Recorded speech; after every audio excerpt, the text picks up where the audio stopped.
ก็สวัสดีประธานวันนี้เราเริ่มต้นเนาะอ่าพวกเราได้มีการ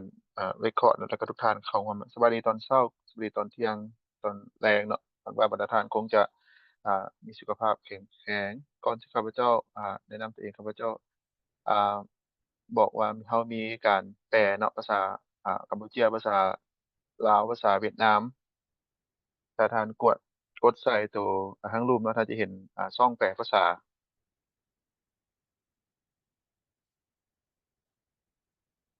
เจ้าท่านเห็นเนาะช่องแปลภาษาเนาะ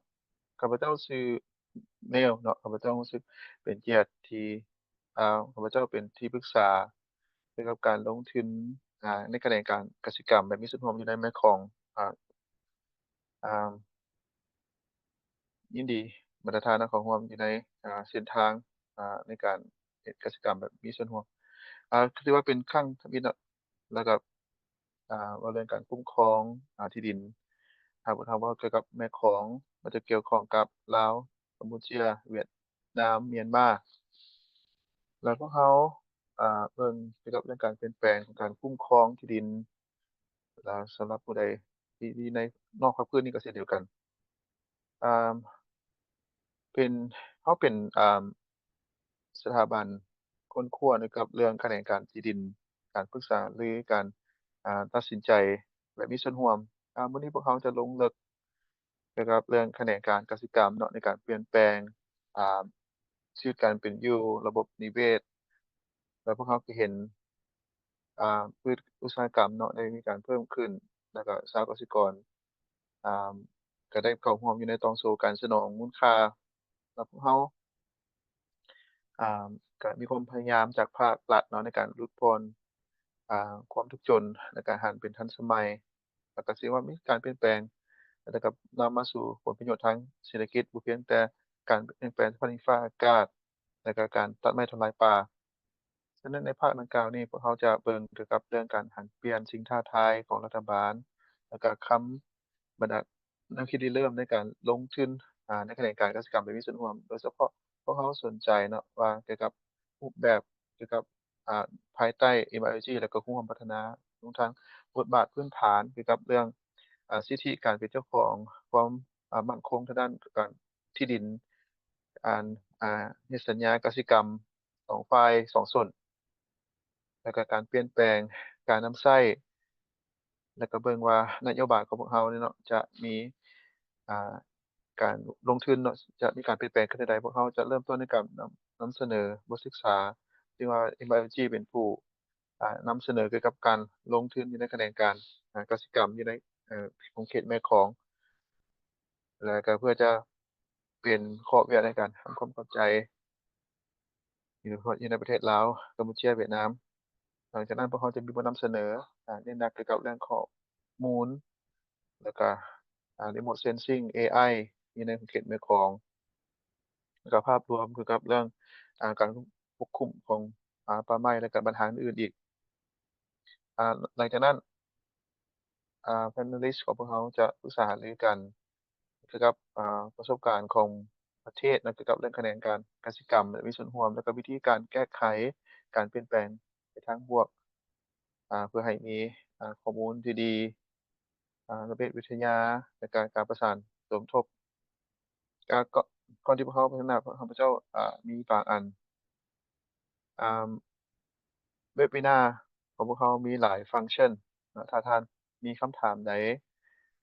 ให้กดใส่ Q&A เนาะท่านจะเห็นใน Q&A อยู่ในแชตบ็อกซ์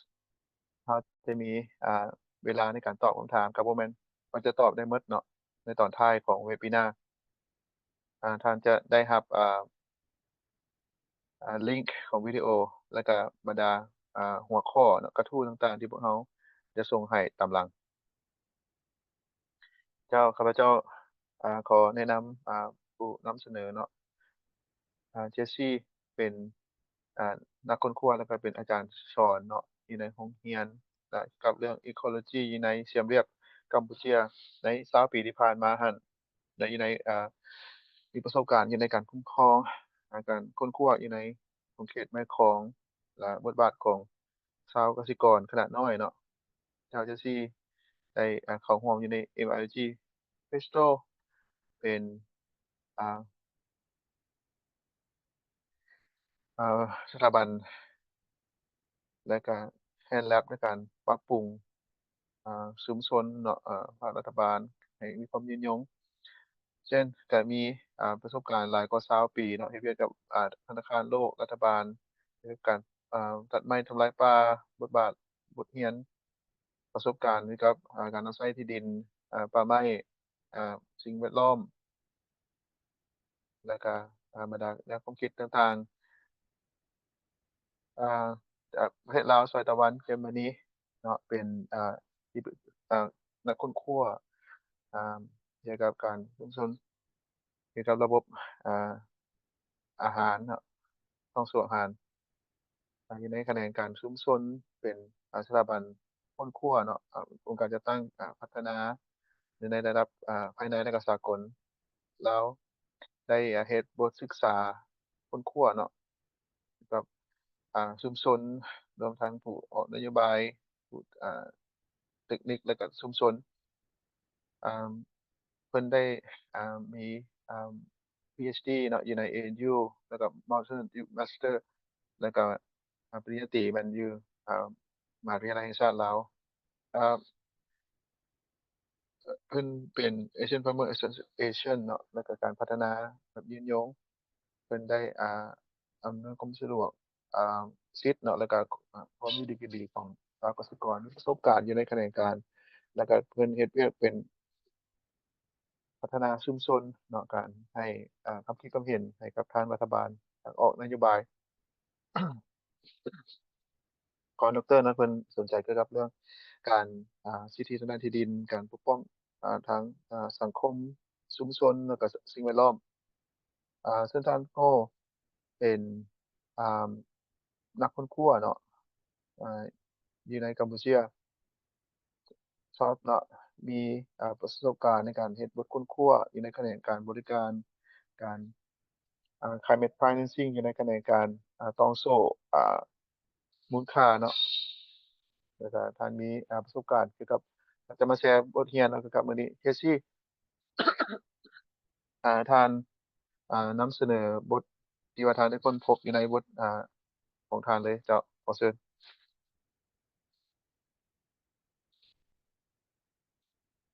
เจ้าท่านได้ยินข้าพเจ้าเนาะ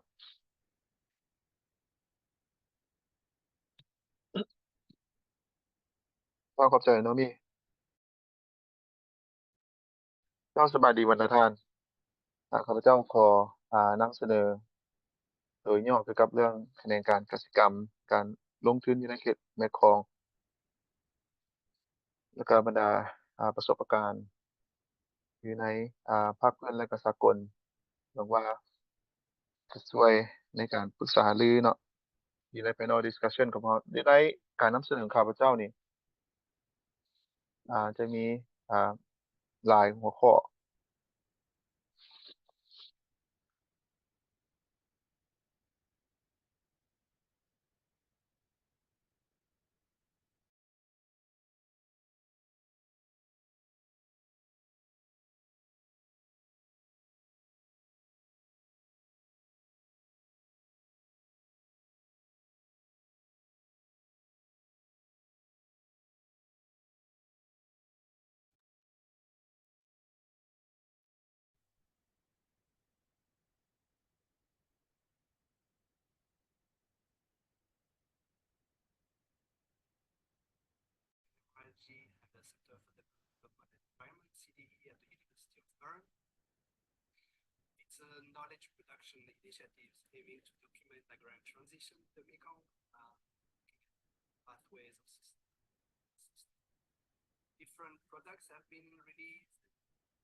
แล้วก็จะได้แขนงการกสิกรรมอันที่3มันเกี่ยวกับเรื่องความยืนยงแล้วก็เบิ่งเกี่ยวกับประสบอยู่ในอ่า ที่เกี่ยวข้องกับการพัฒนาเป้าหมายกรมยืนยงข้าพเจ้าขอเริ่มต้น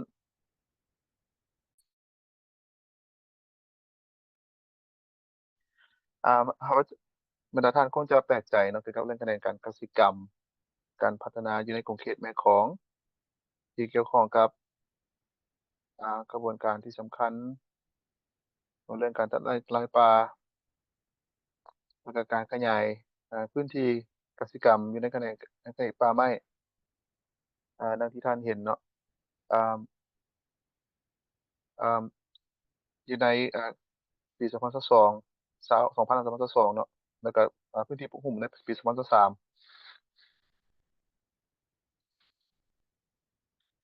อ่าคะแนนการกสิกรรมเนาะเฮ็ดให้เกิดการตัดไม้ทำลายป่าที่เกิดขึ้นอยู่ในระบบบ่แม่นแต่เรื่อง concession เนาะเรื่องการสัมปทานต่างๆเขาสวมใส่เกี่ยวกับเรื่องการจับจองที่ดินและเป็นสิ่งที่สำคัญที่จะเบิ่งเกี่ยวกับเรื่องสหกสิกรก็ได้ประกอบส่วนเนาะเกี่ยวกับการตัดไม้ทำลายป่าในระดับใหญ่ย้อนหยังย้อนว่าค่าจ้างงานเนาะอยู่ในแขนงการดังกล่าวนี้ค่อนข้างจะถูกสิ่งที่สำคัญการตัดไม้ทำลายป่านี่มันเกี่ยวข้องกับขอบนโยบายเนาะของแต่ละประเทศที่แตกต่างกัน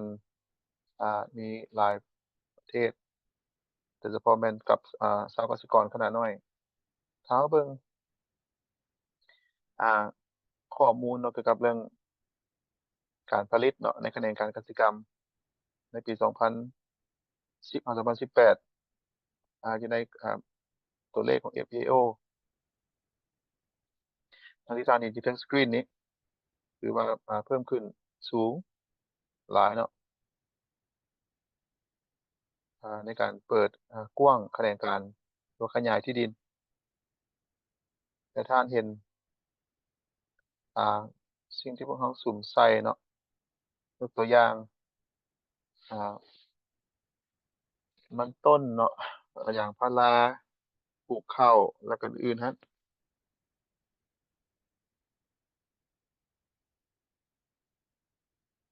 อ่า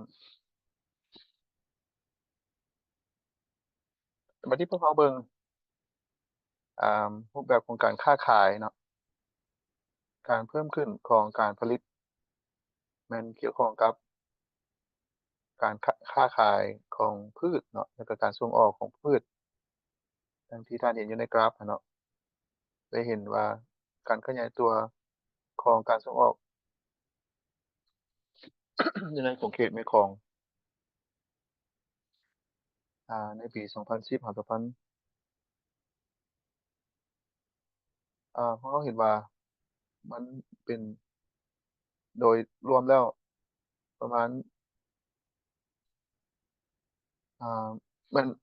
สินค้าพวกนี้จะส่งออกเนาะอยู่ในของเขตแม่กลองส่งไปจีนประมาณ29%เนาะ10%อยู่ในแม่กลองแล้วก็เขตอื่นๆอันนี้เป็นการส่งออกเนาะของดำเนินการค้าอยู่ในภาคพืชนี้ถ้าพวกเราเบิ่งเกี่ยวกับทิศทางของเบิดดังกล่าวนี้เนาะอยู่ในของเขตภาคพืชพวกเราเห็นว่าอยู่ในระดับที่แตกต่างกันโดยเฉพาะแม่นอยู่ในประเทศลาวกัมพูเชียแม่นว่าในการส่งออกสินค้ากสิกรรมนี้โดยเฉพาะแม่นไปไทยไปเวียดแล้วก็ไปจีนเช่นเดียวกันอ่า2ประเทศเวียดนามไทยนี่แม่นก็นำเข้าแล้วก็อ่าปรุงแต่งแล้วก็ส่งออกเนาะแล้วก็ค่อนข้างเป็นปริมาตรที่ใหญ่ที่หลายพอสมควรพวกเขาเห็นว่ากัมพูเชียลาวแม่นว่าส่งวัตถุดิบเนาะไปให้ประเทศไทยแล้วก็ไทยปรุงแต่งส่งออกไปต่อเนาะประเทศจีน อันนี้ก็เป็นสิ่งหนึ่งที่สำคัญเพราะว่ามันแสดงให้เห็นอ่ากำลังแรงเนาะของประเทศในการอ่าตัวเรื่องการค้าขายเช่นเดียวกันกับการลงทุนในกรุงเทพดังกล่าวนี้อยู่ในการลงทุนอยู่ในแขนงการกสิกรรมเนาะโดยรวมอ่าผลได้รับอยู่ในการเสื่อมโทรมของสิ่งแวดล้อมนี้การตัดไม้ทำลายป่าอ่าการลดทอนของระบบนิเวศวิทยาแล้วก็เฮ็ดให้คุณภาพของหน้าดินเนาะที่ลดทอนลง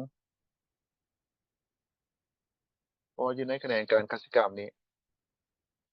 มันมีการเพิ่มมูลค่าให้กับGDP ของประเทศอย่างที่ท่านเห็นเนาะอยู่ในกราฟิกดังกล่าวหั้นอันนี้แม่นรายรับโดยรวมอ่าแล้วก็การลดทอนความทุกข์จนเนาะช่วยในการลดทอนความทุกข์จนมีหลายบทรายงานก็แสดงเห็นเนาะว่าการเฮ็ดให้ลดทอนเนาะความทุกข์ยากและสิ่งที่สำคัญอาจจะว่าอ่าการค้าสินค้าดังกล่าวนี่แม่นอยู่ในประเทศแล้วก็ระหว่างประเทศฉะนั้น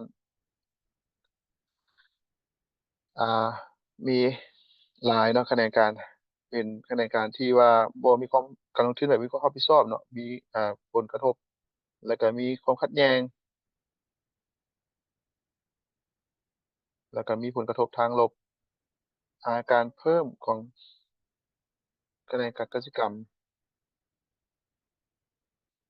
เห็นว่าพวกเขาจะมีการส่งออกไปหาตลาดเนาะซึ่งว่าส่งเพื่อสร้างเฮ็ดให้เกิดความบ่เท่าเทียมระหว่างสังคม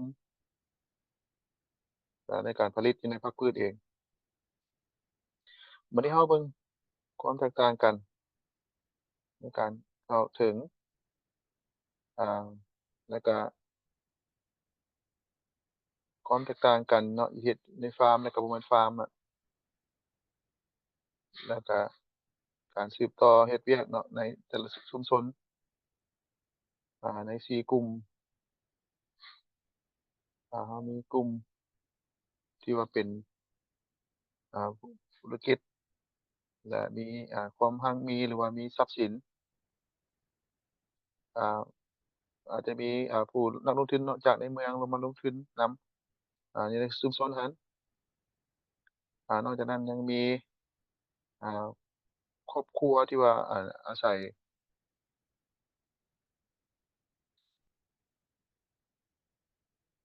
แล้วก็นนอกจากนั้นผู้ประกอบการขนาดน้อยครับชาวนาขนาดน้อยก็สิสูญเสียพื้นที่แล้วก็บ่มีทางเลือกใดเลยแล้วก็การไปเสาะหาวิกเฮ็ดเนาะแล้วก็เห็นว่าหลายครอบครัวก็ได้ออกจากขอบเขตเนาะกสิกรรมของตัวเองเพื่อไปหาเวียกเฮ็ดอยู่บอนอื่นเราเห็นว่ามีความแตกต่างกันอ่าคนที่มีความต้องการที่แตกต่างกันแล้วก็มีขีดความสามารถเพื่อจะเข้าถึงตลาดและอีกอันหนึ่งอ่ามีการเปลี่ยนแปลงการลงทุนอยู่ในพื้นที่อยู่ใน2010 18 11 12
อ่า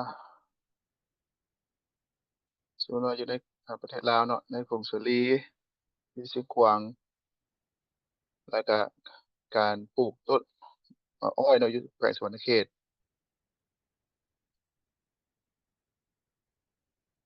และนอกจากนั้นยังมีการปลูกข้าวอยู่ในกรณีศึกษาดังกล่าวนี้ว่าพี่น้องของพวกเราจะร่วมกันตื่มเนาะเพื่อจะสะท้อนให้เห็นอยู่ในขอบเขตภาคพื้นทำอิฐบทศึกษาดังกล่าวนี้แสดงให้เห็นว่าอ่า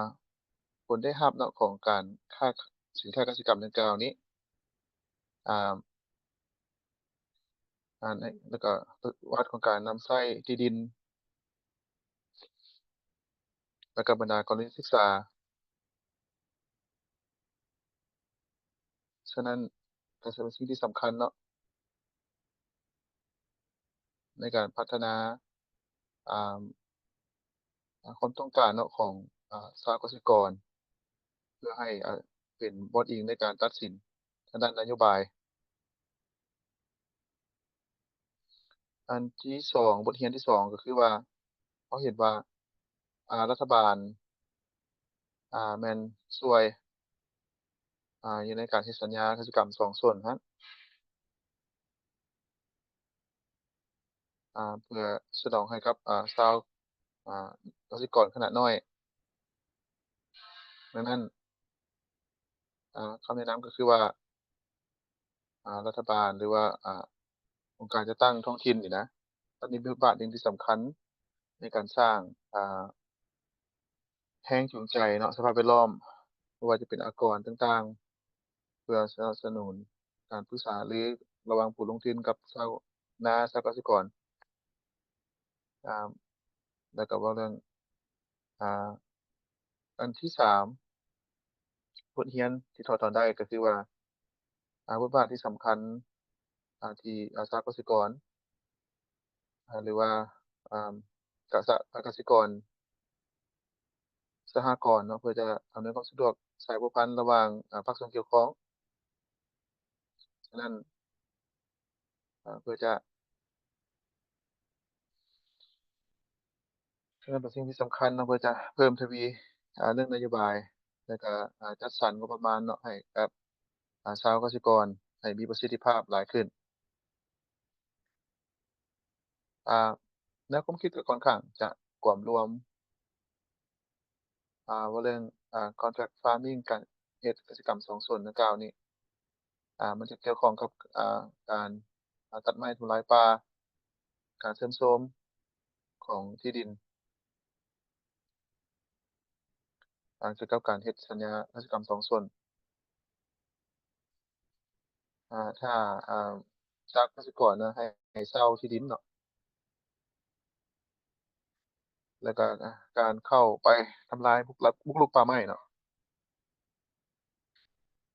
ฉะนั้นแล้วเราต้องได้เชื่อมสานการป้องกันปกป้องป้องธรรมชาติปกป้องสิทธิการเป็นเจ้าของที่ดินและก็บรรดากิจกรรม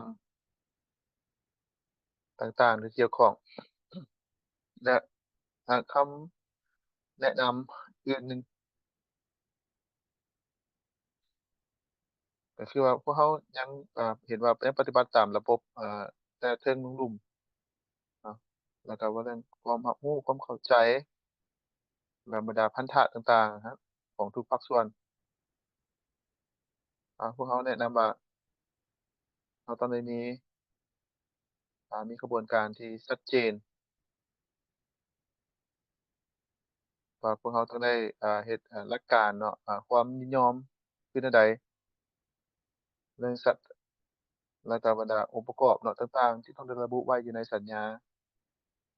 ว่าเรื่องราคาว่าเรื่องเวลาการจ่ายระยะเวลาสิทธิ์พันธะต่างๆเนาะของสหกสิกรของบรรดาฝ่ายหั้นนะเนาะเงื่อนไขดังกล่าวนี้ปกติมันบ่มีเนาะสิ่งหนึ่งสุดท้ายอยู่ในนี้ก็คือว่า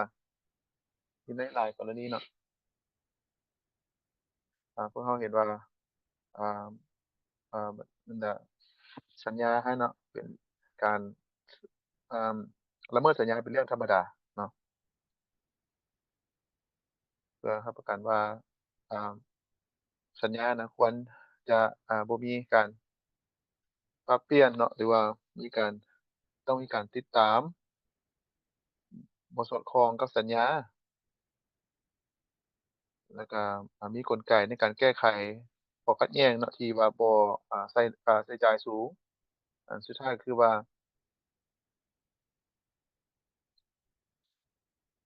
อ่า อ่า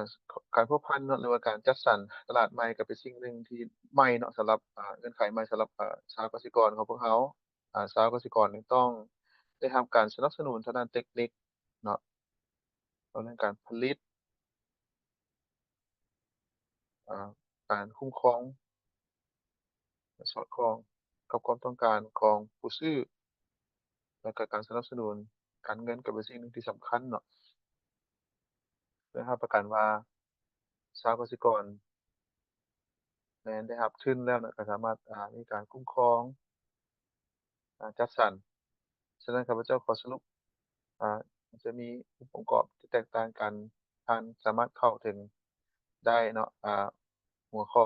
หรืออาร์ติเกิลของข้าพเจ้าบทความแต่ท่านอ่ายังสามารถเข้าไปเบิ่งอยู่ในเว็บไซต์อยู่ในดIG เนาะเว็บไซต์ในกรณีศึกษาต่างๆเจ้าขอขอบใจหลายๆ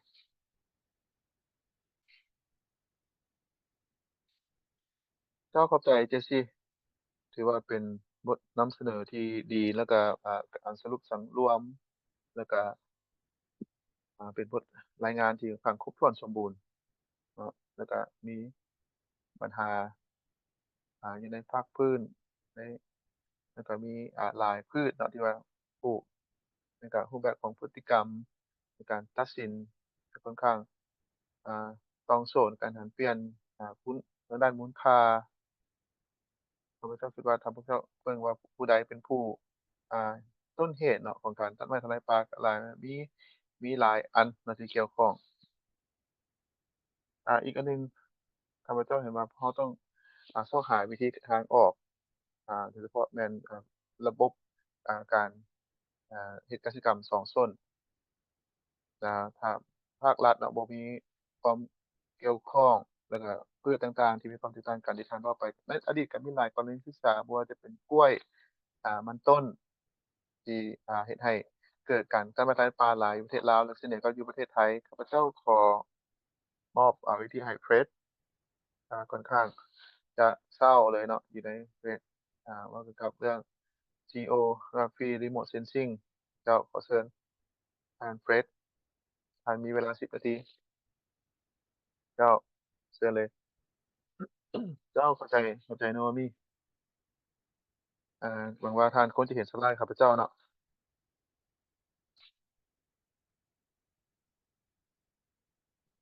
อ่าข้าพเจ้าเฮ็ดเวียกกับ World Resource Institute แล้วก็เฮ็ดเวียกเกี่ยวกับเรื่อง Remote Sensing GIS เพื่อจะคิดเบิ่งเกี่ยวกับเรื่อง Land Cover เนาะ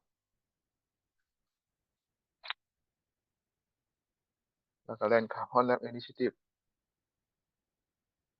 ถือว่าเป็นพื้นฐานหนึ่งที่สำคัญที่สุดเนาะปัญหาที่พวกเขามีอยู่ในนี้ก็คือว่าเขามีความสนใจอ่าเรื่องการควบคุมอ่าการเลี้ยงสัตว์เนาะแล้วก็ปลูกพืชเขาเจ้าพวกเขาย้านเนาะว่าความกดดันดังกล่าวนี้เนาะเฮ็ดให้ที่ดินเนาะหรือว่าอันของที่กสิกรรมได้มีการเสื่อมโทรมแล้วก็มันเป็นปัญหาที่พวกเขาจะเบิ่งอย่างที่ท่านเห็นเนาะว่าการขยายที่ดินเนาะการรุดผ่อนเรื่องคุณภาพทรัพยากร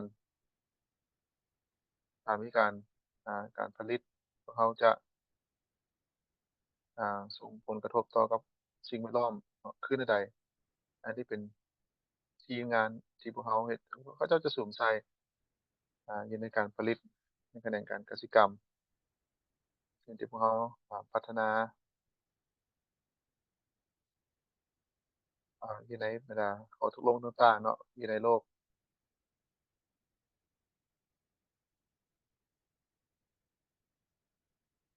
วันที่พวกเขาไปเบิ่งอ่าถ้าพวกเขาเบิ่งในระยะดังกล่าวหั้นทุกท่านน่ะอ่าระยะเวลาแม่น3เดือนอะที่พวกเขาเฮ็ด remote sensing ที่แสดงให้พวกเขาเห็นว่าการเห็นทิศทางเนาะอยู่ใน2014อ่าปัจจุบันนี้2024ท่านเห็นว่า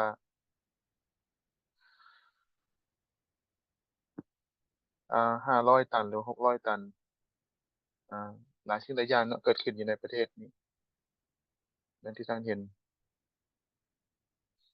ว่าสิ่งที่เกิดขึ้นมีหยังแหน่อยู่ในกัมพูชาบ่ว่าแต่การตัดไม้ทำลายป่า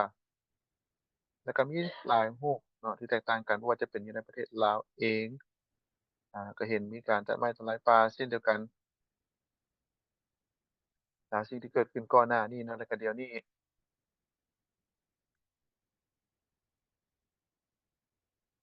ก็สภาพแตกต่างกันอยู่ในเมียนมาเนาะค่อนข้างสูงแล้วก็สถานที่ที่เกิดขึ้น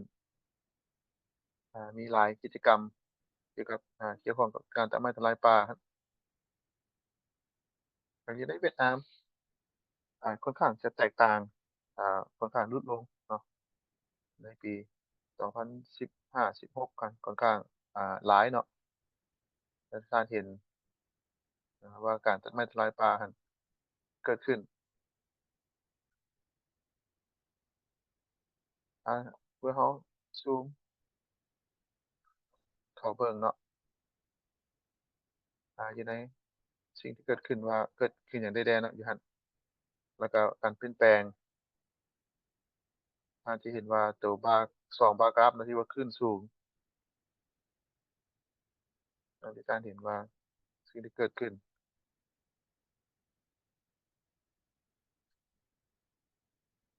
ในอ่าป่าไม้เกี่ยวกับการตัดไม้ทำลายป่าอ่าแน่นอนมันก็เป็นแต่แขนงการกสิกรรมเนาะมันก็เกิดขึ้นอยู่ทุกบอนในการพัฒนาแขนงการกสิกรรม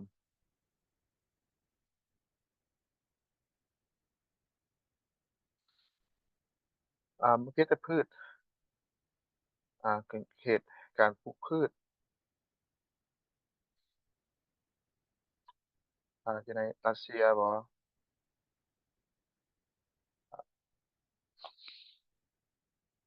เขาเจ้าเอาพืชเนาะแล้วก็กลับขึ้นมาว่าจะเป็นอยู่ในแอฟริกาเช่นเดียวกันพวกเขาประมาณ20ปีผ่านมาอ่าเฮ็ดเนื่องจากการเพิ่มขึ้นของประชากรที่ต้องการการผลิตเสบียงอาหารเนี่ยหลายขึ้นพืชในละตินอเมริกาคือกันเนาะแม่นสูมใส่เกี่ยวกับเรื่องการส่งออกถ้าเบิ่งอยู่ในภาคพื้นดังกล่าวนี้เราเห็นว่ามีหลายกิจกรรมเนาะการเฮ็ดกสิกรรมเท่าที่ท่านเห็นมีการขยายเนาะเนื้อที่ดินกสิกรรมสิ่งที่เกิดขึ้นอยู่ในเมียนมาแล้วนอกจากนั้นแขนงการกสิกรรมเนาะที่เกิดขึ้นอยู่ในบางภาคพื้น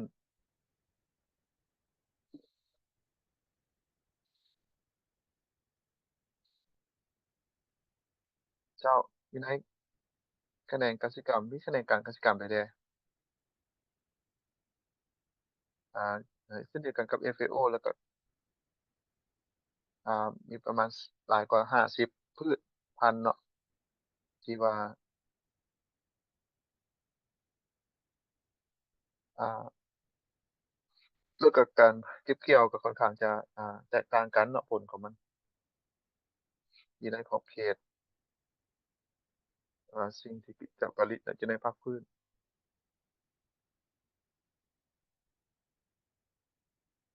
แล้วท่านสามารถเปรียบเทียบเนาะสำหรับเท่าที่ท่านเห็นเนาะกับสิ่งที่เกิดขึ้นเนาะอยู่ในพรรคพืชอยู่ในจุดใดถ้าจะเบิ่งอยู่ในขนาดที่กว้างขวางขึ้นว่าอยู่ในระดับการควบคุมเนาะที่ดินเราเห็นว่าแผนที่โลกเนาะแล้วก็การควบคุมของที่ดินปัจจุบันอันนี้มันเกิดขึ้นอยู่ในโลกมีการเห็นอ่าการเปลี่ยนแปลงเนาะของการปลูกพืชเนาะอยู่ใน20ปีผ่านมาว่าจะเป็นเรื่องการปลูกมันต้นบ่หรือพืชพันธุ์อย่างต่างๆครับ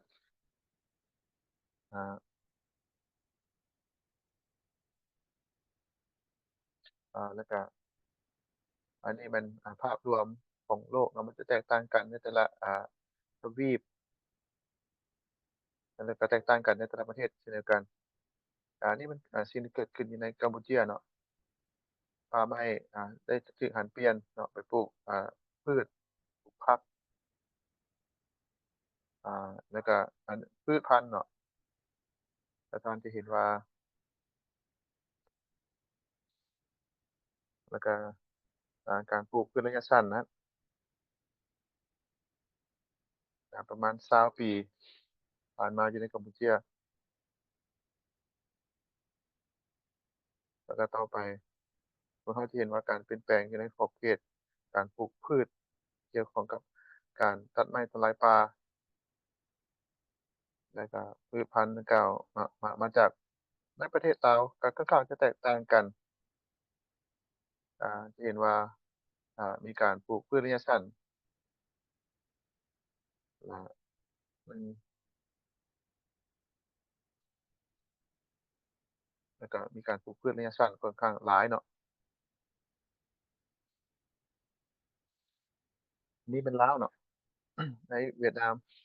ก็มีความแตกต่างกันเนาะมีพืชจำนวนหลายที่มีการเปลี่ยนแปลงแล้วก็เขตก่อสร้างเนาะแล้วก็เห็นว่ามีการเปลี่ยนแปลงหลายเนาะโดยเฉพาะแม่นปลูกพืชระยะสั้นอยู่ในเมียนมาเนาะข้าพเจ้าจะบ่ลงลึกเนาะท่านจะเห็นว่าแต่ละประเทศนั้น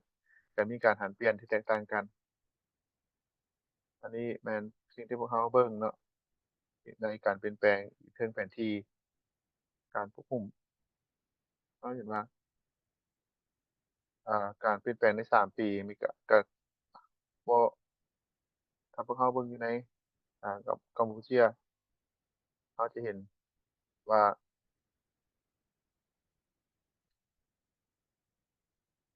ถ้าพวกเราซูมเข้าเบิ่งอยู่ในขงเขต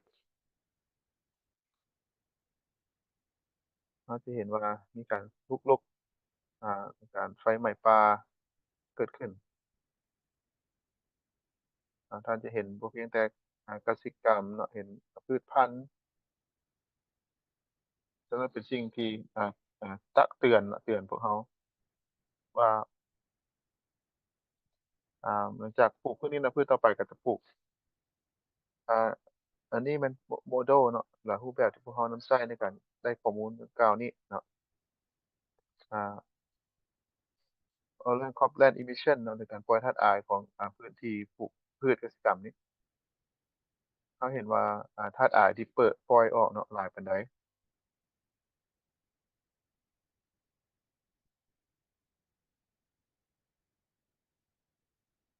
ก็มีสไลด์สุดท้ายแล้วน่ะ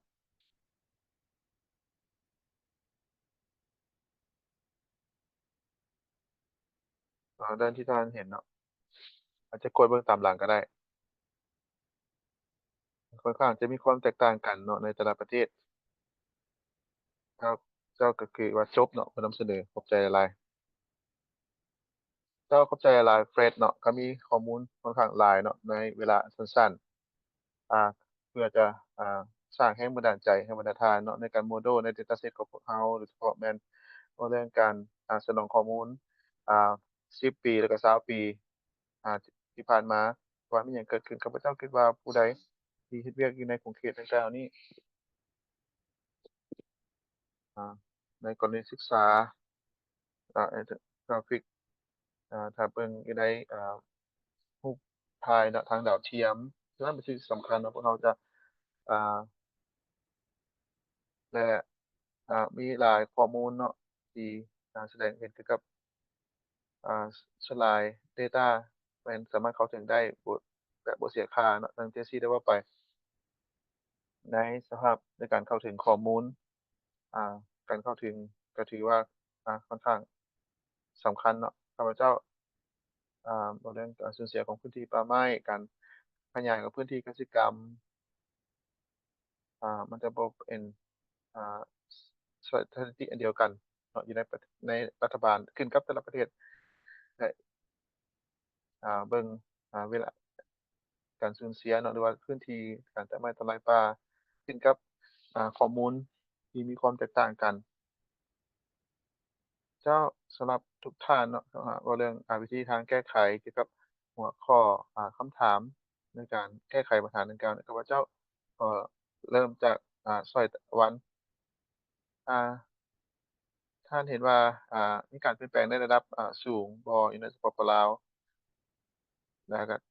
ท่านเห็นเกี่ยวกับสเตตเมนต์ของ BRICS เนาะเกี่ยวกับเรื่อง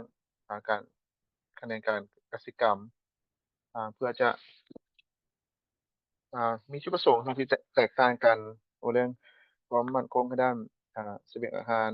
ความทุกข์ยากการผันเปลี่ยนจากการแข่งการเฮ็ดให้มีข้อผิดพลาดเนาะหลายอันที่กับผลประโยชน์แล้วก็ความเท่าเทียมของการหักเปลี่ยนดังกล่าวนี้ก็ให้ท่านเบิ่งเกี่ยวกับเรื่องประสิทธิภาพว่าความประสิทธิภาพทางด้านเศรษฐกิจมีหยังแหน่และความเท่าเทียม เรื่องสิทธิทางสังคมอันที่3มันเกี่ยวกับเรื่องความยุติธรรม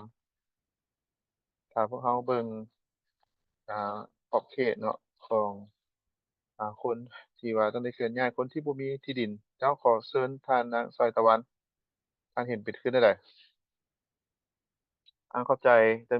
มีแล้วก็ก่อนอื่นเบิดข้าพเจ้าก็แสดงความขอบใจมายังในของ Van Governance ที่ว่าได้พิมพ์เผยแพร่แล้วก็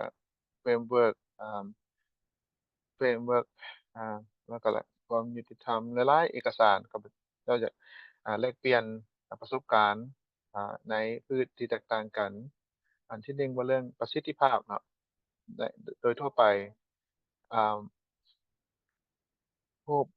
ภาพรวมของการฆ่าเนาะพืชกสิกรรมนี้อยู่ในผลของการค้นคว้าก็ได้แสดงให้เห็นว่าผลได้รับแม่นไปทางบวกแต่ว่าเรื่องการเพิ่มรายรับแล้วก็ประกอบส่วนในส่วนของทุกชนแต่สิ่งใดนั้นก็ตามอ่าผลประโยชน์ดังกล่าวนี้แม่นการใช้จ่ายของครอบครัวความอยู่ดีกินดีแล้วก็สิ่งแวดล้อมในกรณีศึกษาของบทอ่า PhD ของข้าพเจ้าเกี่ยวกับเรื่องอ่าการปลูกพืชกล้วยเนาะข้าพเจ้าก็บ่ได้อ่าสได้รับเงินหลายปานนั้นจักเทื่อแต่ข้าพเจ้าก็บ่สิต่อเฮ็ดต่อไปได้แต่ว่าสุขภาพมันมีสารเคมีหลายเนาะอยู่ในสวนกล้วยฉะนั้น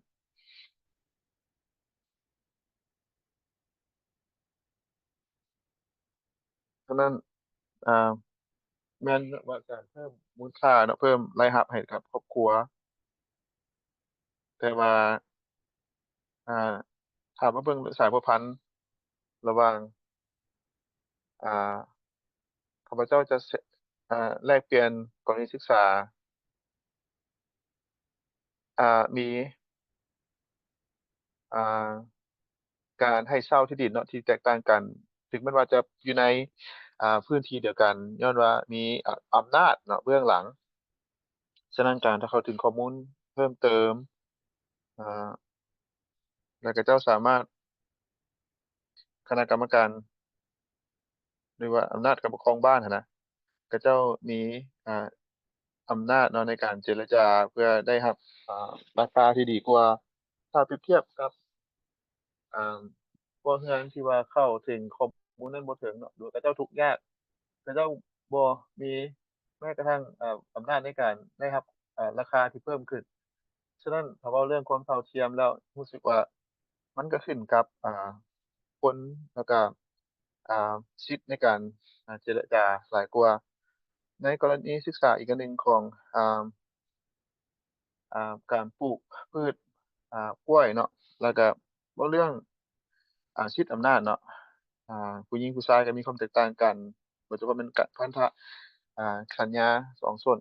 ดังกล่าวนี้ถ้าท่านบ่มีผู้ชายเนาะท่านก็บ่สามารถไปเฮ็ดเวียกอยู่สวนกล้วยได้ฉะนั้นปัญหาดังกล่าวนี้สิแก้ไขเป็นจั่งใดกรณีศึกษาของข้าพเจ้าได้ว่าบทบาทของภาครัฐแม่นอ่ามีส่วนใหญ่ส่วนที่สำคัญเนาะในการฝึกเจรจาเพื่อกับภาคเอกชนถ้าเบิ่งอ่าว่าเรื่องความยุติธรรมแล้วหั้นอ่าอิงใส่เวียกของประสบการณ์ของข้าพเจ้าเนาะที่เฮ็ดเวียกกับชุมชนที่อ่าอยู่ใกล้กับทรัพยากรธรรมชาติหรือว่าเขตปกปักรักษาเขาเจ้าก็พยายามอ่สร้างความมั่งมีโดยการอ่าเฮ็ดพืชกสิกรรมโดยเฉพาะแม่นปลูกมันต้นเขาเจ้าว่าอ่าอยู่ใกล้ป่าเนาะแม่นดีเพราะว่าเขาเจ้าสามารถเซาะเครื่องป่าของดงได้อยู่แนวกินก็เป็นสิ่งที่ท้าทายคือกันเพราะว่าออกจากบ้านแล้วก็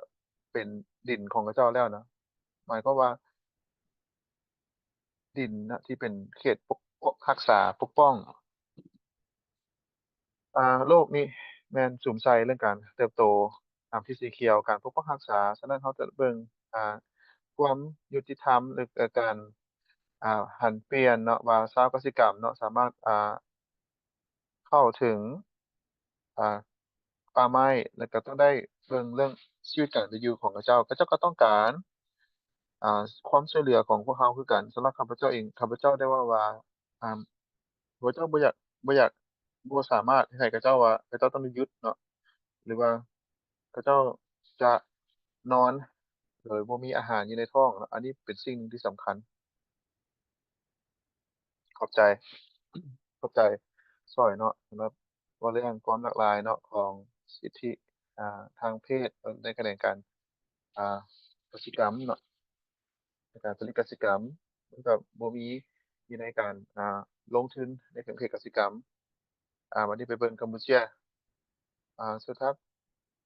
ท่านเห็นว่ามีสิ่งใดที่คล้ายคือกันบ่ในเรื่องอำนาจแล้วก็สนับสนุนของภาครัฐบาลจะแตกต่างกันปานใดระหว่างลาวและกัมพูชาพระเจ้าให้แชร์ประสบการณ์หรือว่าบทเรียนให้ฟังแหน่ของกัมพูชาเป็นจั่งใด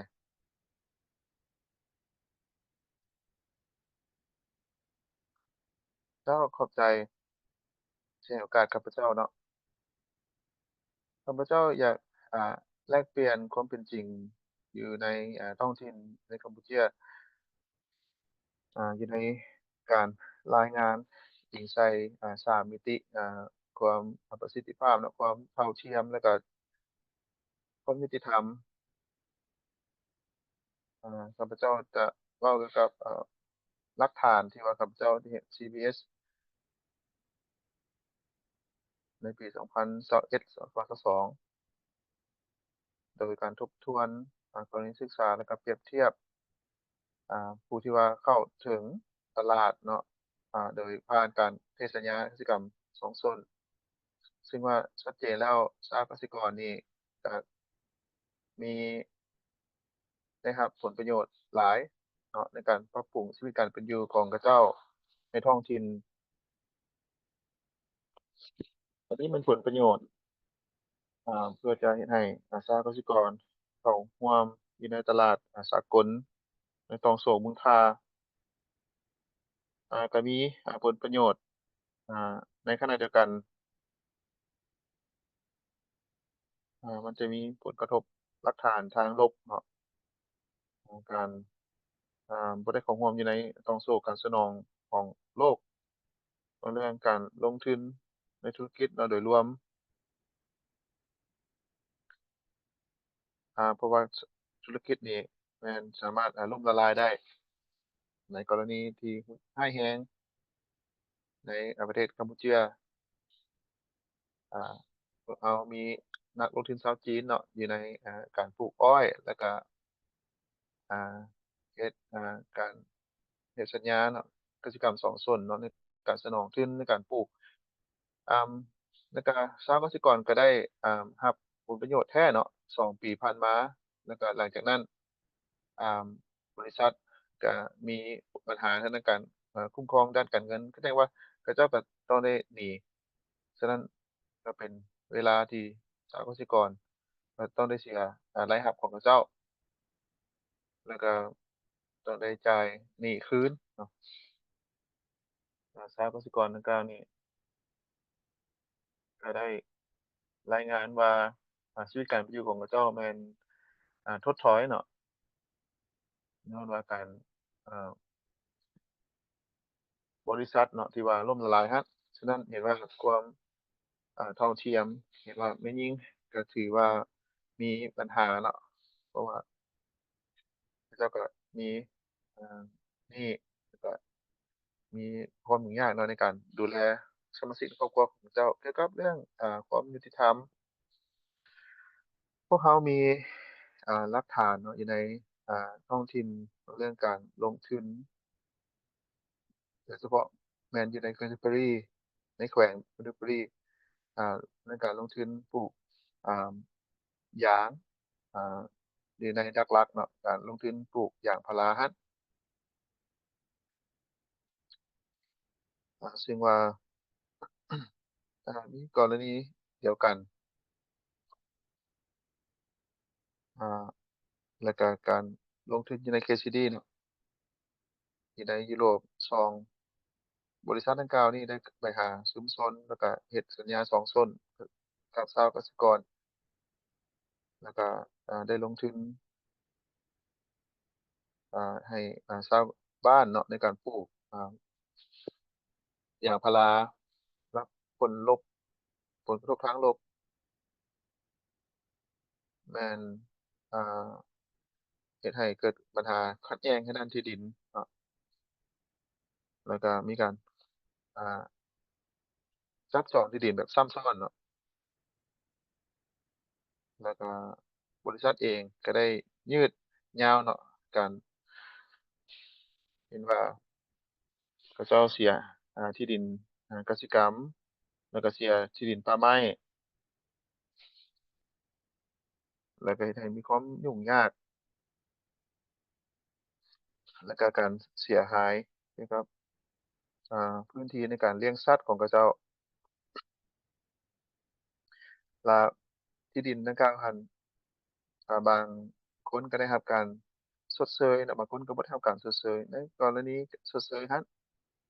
ชาวกสิกรก็ยังบ่ทันพอใจเนาะในการชดเชยว่าจำนวนที่ได้มาหั้นมันบ่สมเนาะยกตัวอย่างสหกสิกร บ่ได้มีการปรึกษาหารือเกี่ยวกับการชดเชยอ่าบริษัทก็มีแต่จ่ายเงินอ่าให้จำนวนเนาะคือว่าเฮกตาร์หนึ่งเท่านี้ดอลลาร์อ่าแล้วก็เขาเจ้าเอาดินก่อนแล้วเขาเจ้าก็ใช้คืนตามหลังเนาะแล้วก็ปลูกไปแล้วอ่าโทรไปหาชาวกสิกรแล้วก็อธิบายให้ฟังเนาะเรื่องสภาพการณ์ว่าเป็นคือแนวใดเขาเจ้าบ่ได้เจรจาซ้ำเขาเจ้ามาเอาเลยเนาะแบบบ่ต้องบอกกล่าว เขาเจ้าเอาแล้วเอาดินแล้วเนาะปลูกแล้วจึงมาใช้คืนฉะนั้นเขาเจ้าบ่มีอำนาจในการเจรจาหรือเรียกร้องที่ดิน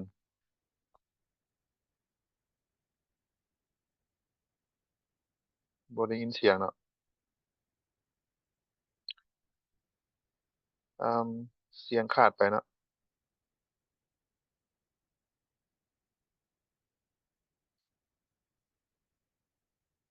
ข้าพเจ้าขอจบเลยเนาะอ่า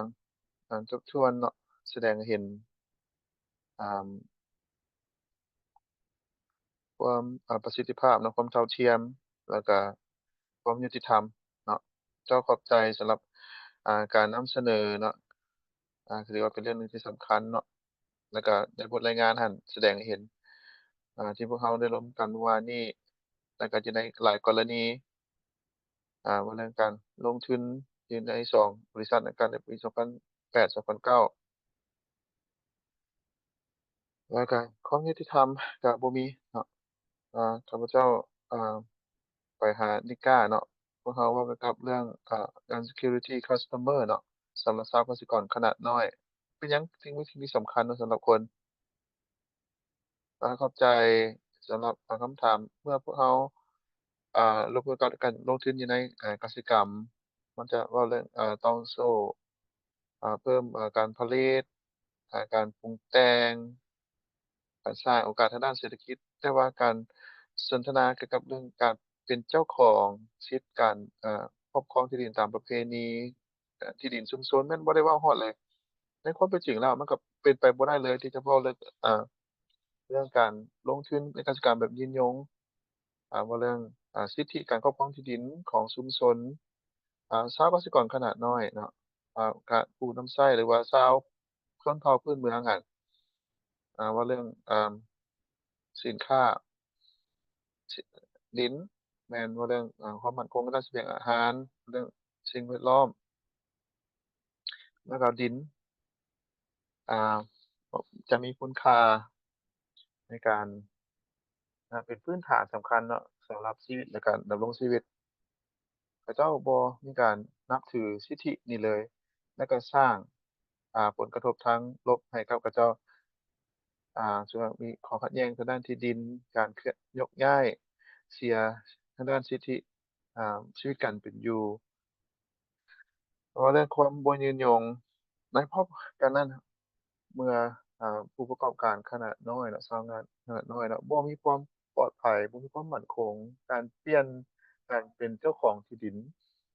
ความมั่นคงทางด้านที่ดินก็เป็นพื้นฐานของความยืนยงชาวกสิกรนั้นจะลงทุนในการเฮ็ดคะแนนอ่าในระยะยาวจะตั้งปฏิบัติวิธีการ สร้างความเข้มแข็งทางด้านการเปลี่ยนแปลงสภาพดินฟ้าอากาศเขาเจ้ามั่นใจว่าเขาเจ้าจะได้รับผลประโยชน์ถ้าประกันเรื่องสิทธิแล้วก็ส่วนชุมชนท้องถิ่นเนาะเพิ่นจะช่วยให้เขาเจ้าอ่าปกครองเรื่องระบบนิเวศวิทยาสิทธิของเขาเจ้าที่ในชุมชนมันจะเว้าเกี่ยวกับเรื่องความยุติธรรมแล้วก็สิทธิมนุษย์แน่นอนว่าสิทธิมนุษย์และความยุติธรรมมันก็เป็นสิ่งหนึ่งที่สำคัญ มันจะว่าเรื่องความยืนยงว่าเรื่องความมั่นคงแล้วก็ความสามารถในการเฮ็ดให้มีความมั่นคงเข้มแข็งเนาะทางด้านอ่าสิ่งแวดล้อมเจ้ากลับคืนไปทางด้อยตะวันเนาะให้ท่านเว้าเกี่ยวกับเรื่องกรณีอ่าอ่าปลูกอ้อยในแขวงสุวรรณเขตเนาะว่ารัฐบาลได้คุ้มครองอ่าว่าเรื่องการสัมปทานที่ดินเนาะการอ่า ซื้อแล้วก็ขายที่ดินในราคาที่สูงขึ้นว่าเขาจะต้องการแก้ไขหรือว่ามีขอบนิติกรรมใดเพื่อรับประกันว่าความผู้เขาเกษตรกรจะทำการปกป้องขอบใจแนวนี้ในกรณีศึกษาดังกล่าวนี้เนาะที่ในการปลูกอ้อย2022เฮเลอรีและข้าพเจ้าก็ได้เฮ็ดบทศึกษานำกันข้าพเจ้าอยากให้ภาพรวมโดยย่อๆเนาะก่อนที่บริษัท น้ำตาลจะมาปลูกครับชาวกสิกรมีแต่ปลูกข้าวเนาะแล้วจะมีการนำไส้ที่ดินที่ก่อนหน้านี้แล้วก็ดินที่เป็นของปู่ย่าตายาย หลายปีผ่านมาแล้วก็มีอ่าใบส้มไส้ที่ดินหรือการจับจองที่ดินตามประเพณีครับอ่าเมื่อบริษัทน้ำตาลมาเนาะเขาเจ้ามีการสำรวจที่ดินแล้วก็แบ่ง25% 75%ให้กับสัมปทานเป็นหยังข้าพเจ้ายกปัญหานี้ขึ้นมาเพราะว่า75%หลังจากนั้นหั้นบริษัทน้ำตาล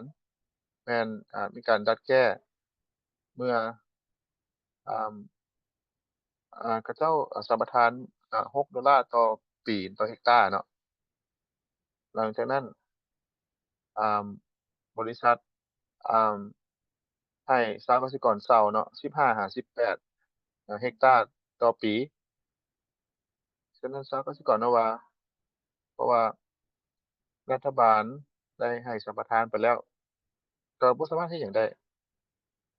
ทางเลือกของเขาเจ้าก็แม่นว่าให้ปลูกข้าวแล้วก็ยอมต้องได้ไปเซ็นสัญญา2ส่วนเนาะกับการปลูกอ้อยและบริษัทมีเงื่อนไขสิทธิ์อ่าพันธะเนาะเอียงไปทางบริษัทแล้วก็ชาวกสิกรบ่มีอำนาจในการเจรจาพวกเขามี2บริษัทเนาะเขาเจ้าเปลี่ยนแปลงแล้วอีกบริษัทหนึ่งก็บ่ได้เปลี่ยนแปลงเลยฉะนั้นชาวกสิกรบ่มีสัญญาถ้าถามว่าเขาเจ้าเข้าใจสัญญาบ่เขาเจ้าก็บ่เข้าใจเขาเจ้ามีแต่เซ็นสัญญาอย่างเดียวแล้วก็สืบต่อเฮ็ดแบบนั้นฉะนั้นว่าชาวกสิกรเข้าร่วมย้อนว่าเขาเจ้ามีแต่ทางเลือกเดียวที่จะเฮ็ดอ่าอาชีพเนาะถ้าเขาเจ้าผมคิดว่าจะดีกว่าผ่านมาอ่ามันจะเป็นการรายได้เพิ่มเติมเนาะให้กับเขาเจ้า สิ่งที่พวกเขาอยากแนะนำอยู่ในนี้ก็คือว่าเพื่อทบทวนคืนสัญญาสัมปทานนอกจากนั้นว่าสัญญาย่อยต่างๆหั้นนะมันถูกต้องตามกฎหมายแล้วบ่หรือว่ารัฐบาลรู้บ่รับรู้แล้วบ่ว่า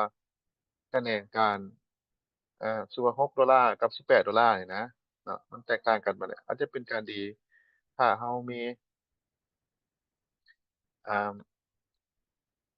สัญญาเดียวเนาะสำหรับสหกสิกรแล้วก็มีรายละเอียดให้เขาเจ้าเข้าใจแล้วก็อีกคำแนะนำหนึ่งอ่าสัญญาเนาะต้องสามารถเจรจาคืนได้ถ้ามีปัญหาใดทางเจ้าก็สามารถไปหาจุดประสานเพื่อให้เขาเจ้าแก้ไขปัญหา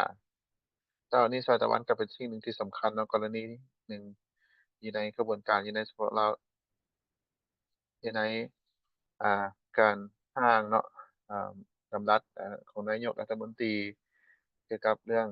การเฮ็ดสัญญากสิกรรมสัญญา2ส่วนน่ะ Contract Farming ซึ่งว่าได้รับการอนุมัติไปแล้วเนาะ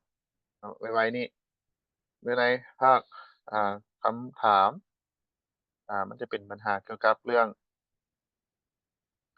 ขอบความสามารถในการเข้าใจเนาะความรู้การเข้าใจสัญญาในบางกรณีหั้นชุมชนเขาเจ้าอ่าผู้อ่านผู้ใดเป็นแล้วก็ข้อมูลเนาะมันเป็นจั่งใดเขาเจ้าตั๋วเขาเจ้าเซ็นแล้วก็บ่เคยเห็นอีกเลยเนาะ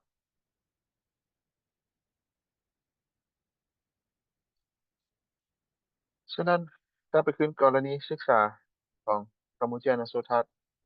คือในกรณียางพาราอ่าสัญญาดังกล่าวน่ะมีการจัดสรรเป็นจั่งใดแล้วก็เฮ็ดให้การสูญเสียที่ดินเป็นจั่งใด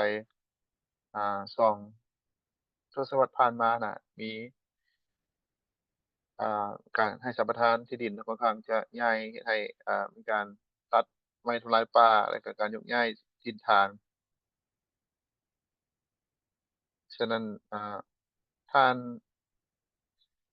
ช่วยอธิบายตื่มเกี่ยวกับเรื่องการเฮ็ดสัญญากสิกรรมเนาะหรือสัญญา2ส่วนตื่ม เข้าใจนามี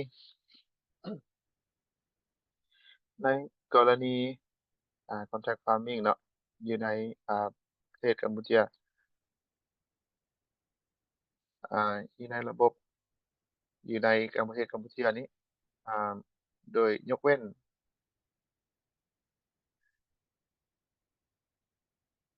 ในการปลูกอ่ายางพาราในบอนบุรีนี้แล้วก็เป็นทางเลือกวิธีในการแก้ไขข้อขัดแย้งทางด้านที่ดินอ่าบริษัทแล้วก็คนทุกข์ยากเนาะที่ว่าได้รับผลกระทบจากอ่าบริษัทสัมปทานที่ดินเป็นสิ่งหนึ่งที่เป็นทางเลือกเนาะว่าเรื่องการอ่าชชดเชยเนาะด้วยเงินแล้วก็เพื่อจะแก้ไขข้อขัดแย้งมันจะเป็นต่างฝ่ายต่างได้รับผลประโยชน์เนาะ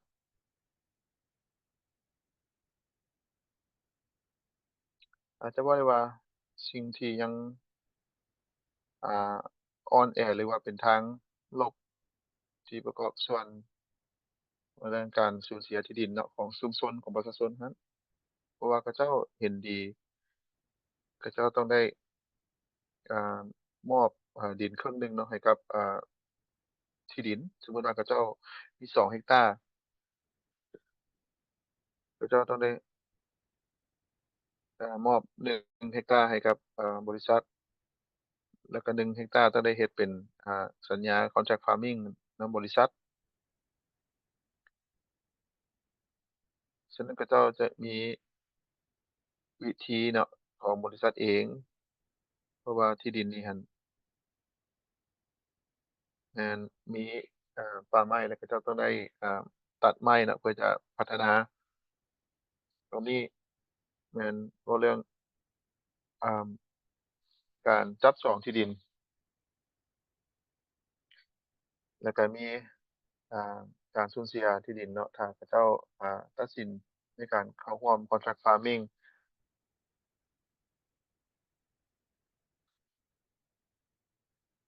อือฮึฉะนั้นถึงว่าเขาเจ้าจะเซ็นสัญญาไปแล้วเนาะเขาเจ้าก็ต้องได้เสียเพิ่มเติมอีกเพราะว่าสัญญาดังกล่าวนี้มันต้องได้มีเทคนิคใหม่ก็ค่อนข้างจะใหม่สำหรับชาวกสิกรท้องถิ่นก็จะต้องมีวิธีการในการปลูกพืชเนาะที่มีเทคนิคแล้วก็รักษาบูรณะอ่าพืชนอกจากนั้นก็เจ้าก็ยังมีอ่าผลกระทบเนาะผลเสี่ยงเกี่ยวกับเรื่องการเปลี่ยนแปลงสภาพอากาศเนาะแล้วก็เกี่ยวข้องกับราคาเนาะขึ้นลงในตลาดตสากลแล้วก็ว่าเรื่องการละเมิดเนาะสัญญาอันที่ข้าพเจ้าได้เว้าไปแล้วเนาะว่า contract farming นี่มีหลายปัญหาเนาะที่เกิดขึ้นชาวกสิกรนี่ก็ค่อนข้างมีความอ่อนไหวสำหรับปัญหาดังกล่าวนี้อันนี้ก็เป็นกรณีอ่าสัญญา contract farming อยู่ในเมือง Canterbury นี่อ่าหลายปีผ่านมาในเมื่อเขาเจ้าอ่ากรีดยางพารานะก็เป็น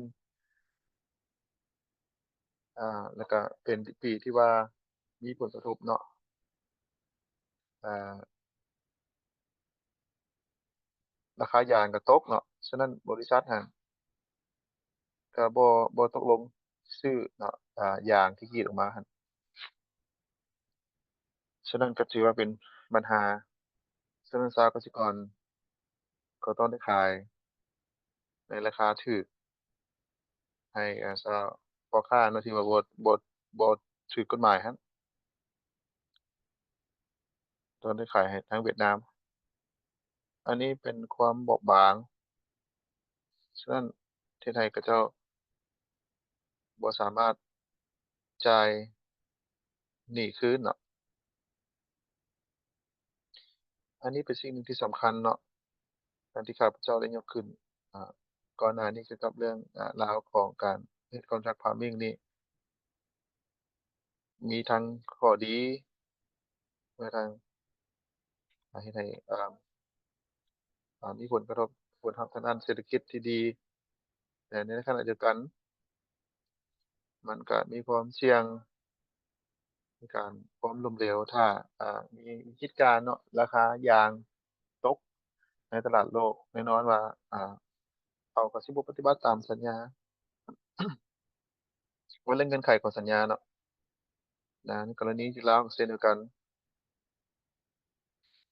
เพราะว่าสัญญาหั้นจะเป็น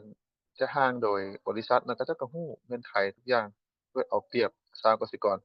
โดยพื้นฐานแล้วเนาะมันก็บ่ได้มีการสื่อสารกับชาวกสิกรชาวกสิกรอ่า แล้วบ่ได้รับการสนับสนุนจากหน่วยงานทางด้านกฎหมายฉะนั้นมันก็จะบ่มีความสามารถในการทบทวนคืนแล้วก็เบิ่งว่าสามารถแล้วเขาเจ้าก็มีแต่เซ็นและอันนี้เป็นสิ่งหนึ่งที่พวกเราต้องได้เพิ่มทวีในการปกป้องเพื่อให้รับประกันว่าเขาเจ้ามีความสามารถในการปกป้องและ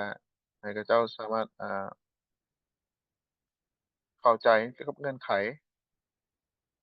ต่างๆครับของสัญญาและ นอกจากนั้นดังข้าพเจ้าเว้าเป็นก่อนหน้านี้เนาะว่ายังมีเงื่อนไขว่าเรื่องการจับจองการเอาที่ดินเนาะแล้วก็การปกป้องการให้ชาวกสิกรมีทางเลือกบ่เพียงแต่ในทางเลือกดังกล่าวนี้เพื่อให้มีความเข้าใจให้คน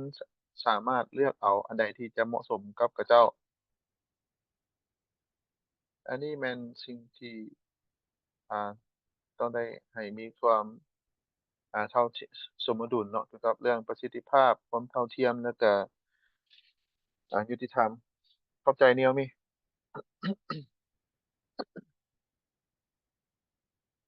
เจ้าอันนี้แม่นประสบการณ์เนาะของข้าพเจ้าเข้าใจเนาะเราก็มีหลายคำถามเนาะพวกเราจะเปิดเวทีถามตอบข้าพเจ้าอยากถามคำถามเนาะเกี่ยวกับเรื่องวิธีการแก้ไขอยู่ในการ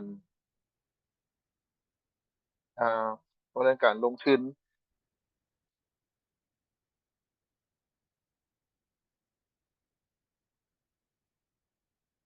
อ่าเข้าใจแต่มี อิงใส่ประสบการณ์ของพวกเขาเนาะเพื่อพวกเขาเฮ็ดกับสมาชิกของพวกเขาในการเรียนรู้ต่างๆนี่พวกเราได้รับการเท่าเทียมโดยเฉพาะแม่นสหกสิกรต้องการการสนับสนุนเพื่อจะและแก้ไขความบ่เท่าเทียมอยู่ในต้องโศกคุณค่าของแขนงการกสิกรรมพวกเขาเห็นว่ามีการสิ่งที่สำคัญเราต้องเฮ็ดเป็นสหกรณ์เพื่อให้อ่าสหกสิกรมีความสามารถในการนำใช้ทรัพยากรของตัวเองในการเจรจาแล้วก็เข้าร่วมอยู่ในตลาดแล้วก็มีเงื่อนไขยกตัวอย่างมันอยู่ในขอบเขตในของพวกเขามี FA พวกเขาอ่าสาม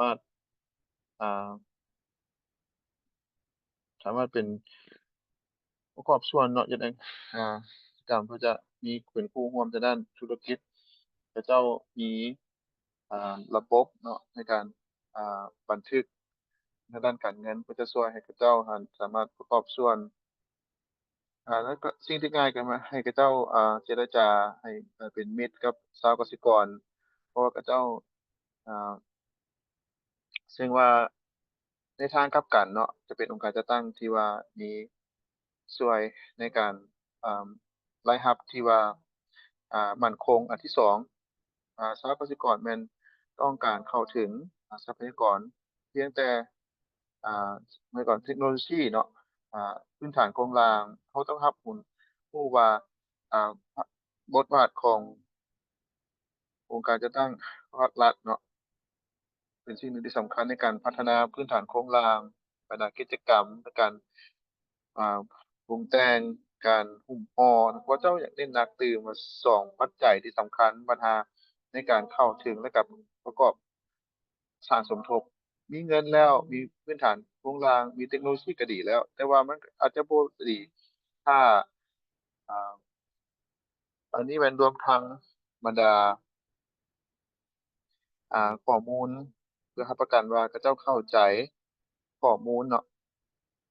หลังจากเขาเจ้ามีเข้าถึงอ่าการเงินการสนับสนุนก็ต้องได้สืบต่อเมื่อไปถึงการเซ็นสัญญาถ้าเขาเจ้ามีการเซ็นและเงื่อนไขเพื่อให้องค์การจัดตั้งทั้งสังคมนี่ก็ต้องได้มีและมีต่อหน้าเนาะในการประสานสมทบกันท่านพวกเราได้มีข้อความอ่า ผู้ประกอบการขนาดน้อยแม้จะบ่ได้รับผลประโยชน์จากนี่เลยฉะนั้นพวกเราต้องได้มีการรับรู้บทบาทขององค์การจัดตั้งของชาวกสิกรเพื่อจะลดผ่อนเกี่ยวกับผลกระทบของการเปลี่ยนแปลงสภาพดินฟ้าอากาศพวกเราต้องได้รับรู้ว่าองค์การจัดตั้งทางสังคมแล้วก็อ่าต้องได้เข้าร่วมอันนี้เป็นปัญหาตัวจริงฉะนั้นพวกเราอยากโฆษณาสนองโอกาสและก็ในการสร้างขีดความสามารถ แล้วก็มีหลายความพยายามในการมีโครงสร้างแล้วเพื่อจะระบุว่าช่องว่างอยู่ในเพื่อให้เขาเจ้าสามารถตอบสนองรูปแบบดังกล่าวนี้จะมีการแลกเปลี่ยนเนาะสหกรณ์เพราะว่าเขาเจ้ารับรู้ว่าเรื่องความยืนยงเขาเจ้ารู้เนาะว่าเฮ็ดจั่งใดให้มันยืนยงก็ว่าเขาเจ้ามีประสบการณ์นั่นเขาเจ้าจะฝึกให้กันนะครับสนับสนุนในการ แนวความคิดดังกล่าวนี้จะสร้างขีดความสามารถและก็ให้มีและสุดท้ายข้าพเจ้าว่าสิ่งที่สำคัญที่สุดก็คือว่าเรื่องการบริหารคุ้มครองนโยบายและก็ภารกิจอื่นก็ได้เว้าไปแล้วอันนี้สิ่งที่สำคัญรัฐบาลแม่นเขาเจ้าต้องได้ปกป้องชาวกสิกรนอกจากนั้นเว้าเรื่องเว้าเรื่องการลงทุนในแขนงการกสิกรรมต้องมีความโปร่งใสและก็มีสัญญาเพื่อรับประกัน ผู้ลงทุนเนาะจะสามารถเข้าถึงหรืออาชีพรับประกันว่าเราได้มีกระบวนการการตัดสินใจที่มีส่วนร่วมให้กับชาวกสิกรให้อยู่ในระบบแล้วก็บ่ให้เอาเข้าข้างแต่ฝ่ายลงทุนแต่อย่างเดียวเจ้าเข้าใจนี่กาข้าพเจ้าจะกลับคืนมาเกี่ยวกับเรื่ององค์การจัดตั้งเนาะหรือว่าสหกรณ์ที่เข้มแข็งของชาวกสิกรข้าพเจ้าขอไปหา Coffee and Bread อีก2 นาทีข้าพเจ้าถามเนาะว่าข้อมูลในสนับสนุนการลงทุนในแขนงการกสิกรรมอย่างมีส่วนร่วมขนาดใด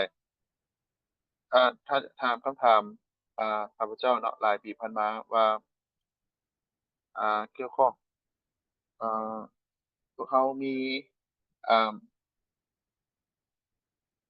ความบอบบาง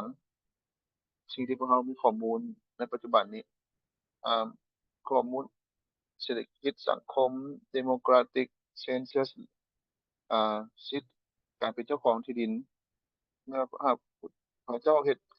การค้นคว้าเขาจะเบิ่งเรื่องข้อมูลที่มีเนาะข้อมูลที่ดีที่มีอยู่แล้วหั้นน่ะพวกเราอ่าสามารถนำใช้บ่ว่าจะทางบวกหรือทางลบฉะนั้นสิ่งที่สำคัญการเข้าถึงในการปรับปรุงการเข้าถึงข้อมูลสิ่งที่ท่านรู้ถึงก็คือว่ารับประกันว่าคนเราอะนะ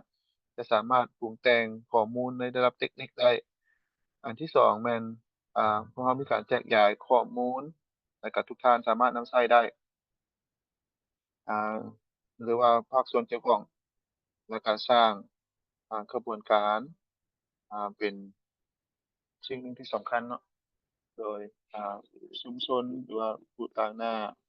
อำนาจการปกครอง เพื่อจะสามารถนำใช้และก็ได้รับผลประโยชน์ยกตัวอย่างว่าการเข้าถึงในการเจรจาสัญญาการเข้าถึงในการอ่าปรึกษาเรื่องเกี่ยวกับสิทธิการครอบครองที่ดินฉะนั้นจะมี3รูปแบบดังกล่าวนี้ต้องได้เข้าใจอยู่ในระดับแตกต่างกันแล้วก็มีอันนี้มันสิทธิ์ของข้าพเจ้าแล้วก็บัตรเก้าในตอนหน้าเข้าใจเจสซี่ก็ทางเฟรดคล้ายๆ ในการสนับสนุนข้อมูลให้กับผู้ตัดสินนโยบายเนาะให้มีความรับผิดชอบในแขนงการกสิกรรมในแม่ของเนาะคิดแนวใดขอบใจหลายๆเฮ็ดแนวใดเนาะเพื่อจะเฮ็ดให้ข้อมูลนี้สามารถนำใช้ได้ดีแต่ที่ข้าพเจ้าท่านเว้าไปก่อนหน้านี้เนาะว่าสิ่ง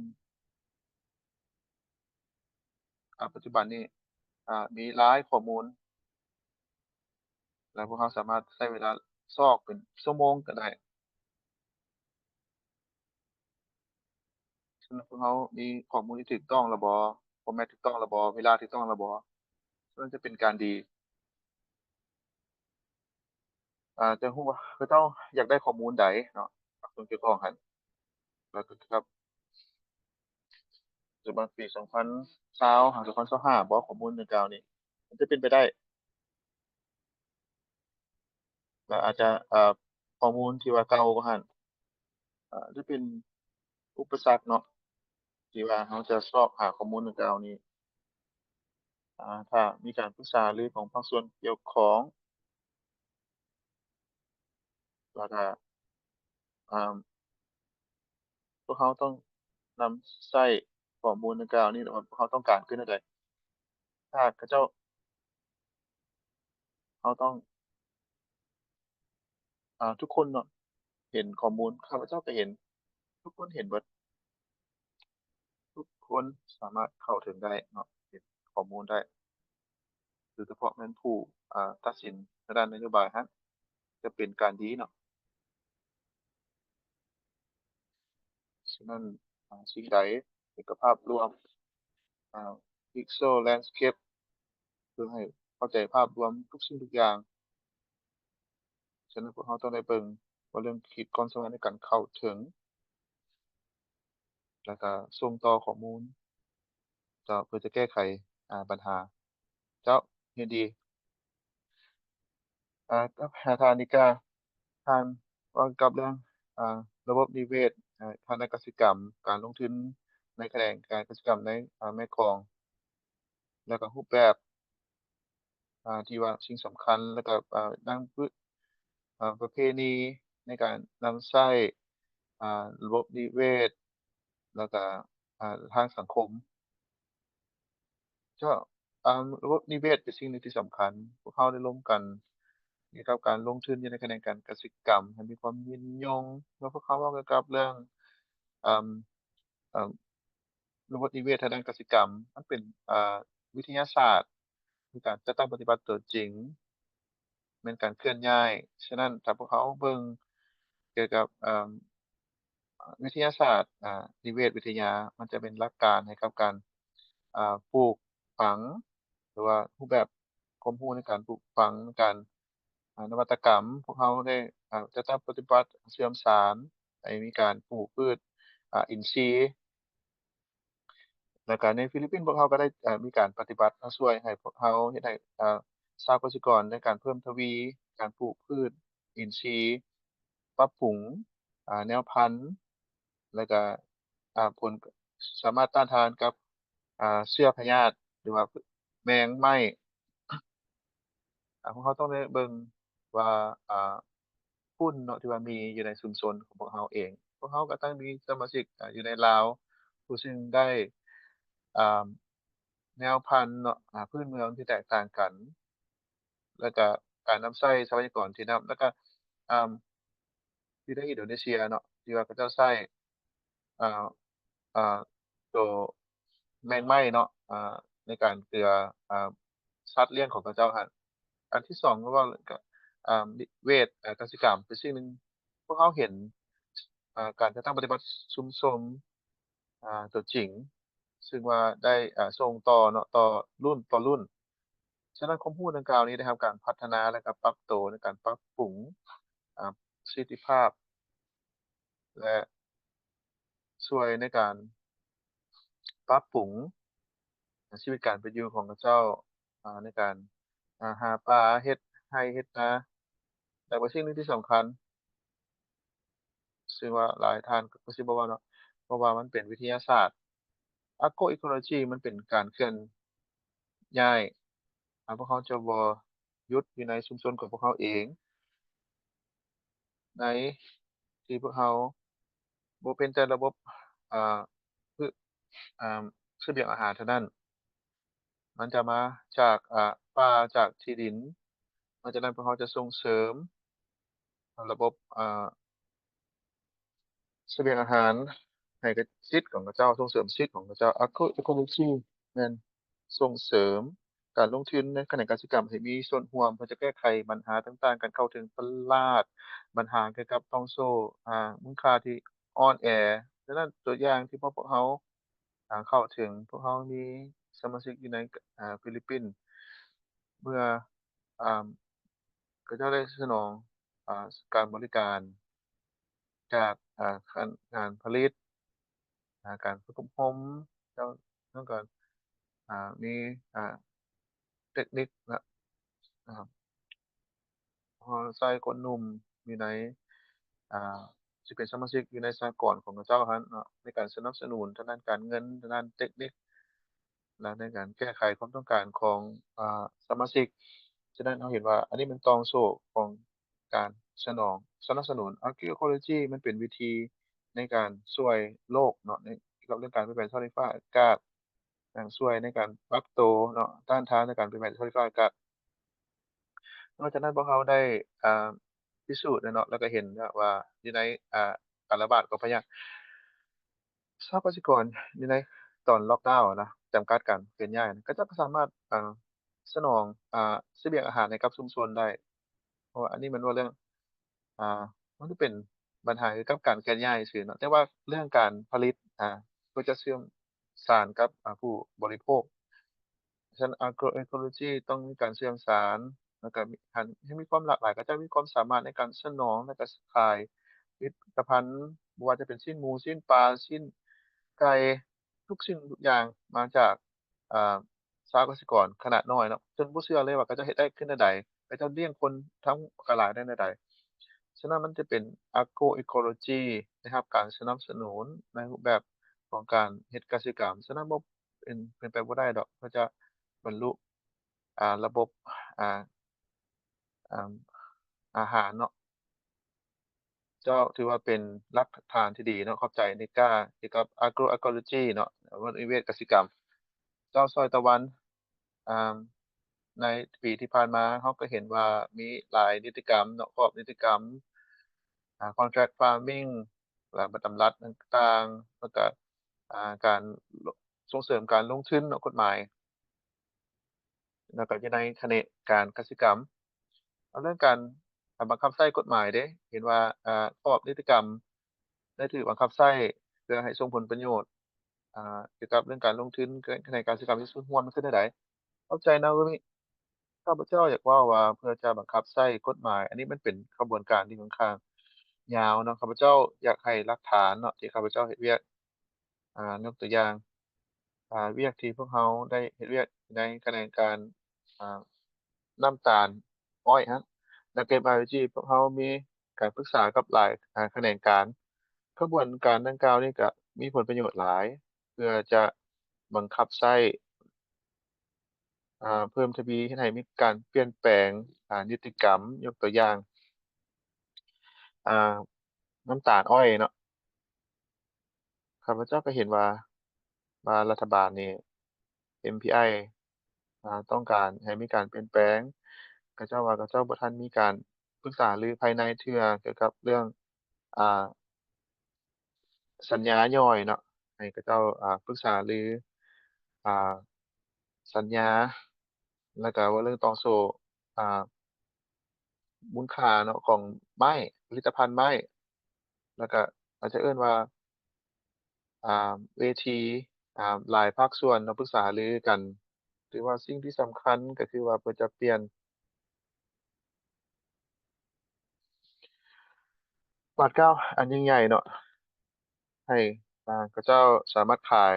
ไม้ของเขาเจ้าได้ถ้าบ่มีการปรึกษาหารือแล้วบ่เอาอ่าให้บริมสิทธิ์เนาะอ่าชาวกสิกรภาคเอกชนเข้าร่วมฉะนั้นจะบ่ได้ยินเลยฉะนั้นผลกระทบอาจจะ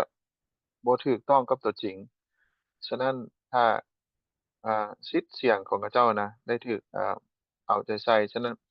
ให้สุมใส่คนเนาะเป็นศูนย์กลางแล้วก็ส่วนอันที่2ข้าพเจ้าอยากเว้าเกี่ยวกับ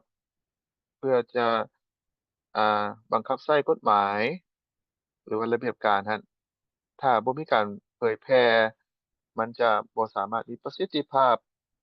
มันจะเป็นกรณีศึกษาของน้ำตาลเนาะชาวเกษตรกรบ่มีแม้กระทั่งสัญญาเนาะสำเนาของสัญญาแล้วก็บ่มีไผกวดก็สืบต่อมาหลายๆปีเพื่อจะบังคับใช้กฎหมายนิติกรรมนะพวกเขาต้องได้มีอำนาจการปกครอง องค์การกสิกรรมป่าไม้เมืองแขวงก็ต้องได้ปรึกษาหรือได้เข้าใจกระบวนการดังกล่าวข้าพเจ้าอยากให้ตัวอย่างเนาะในพื้นที่ที่ข้าพเจ้าได้ลงไป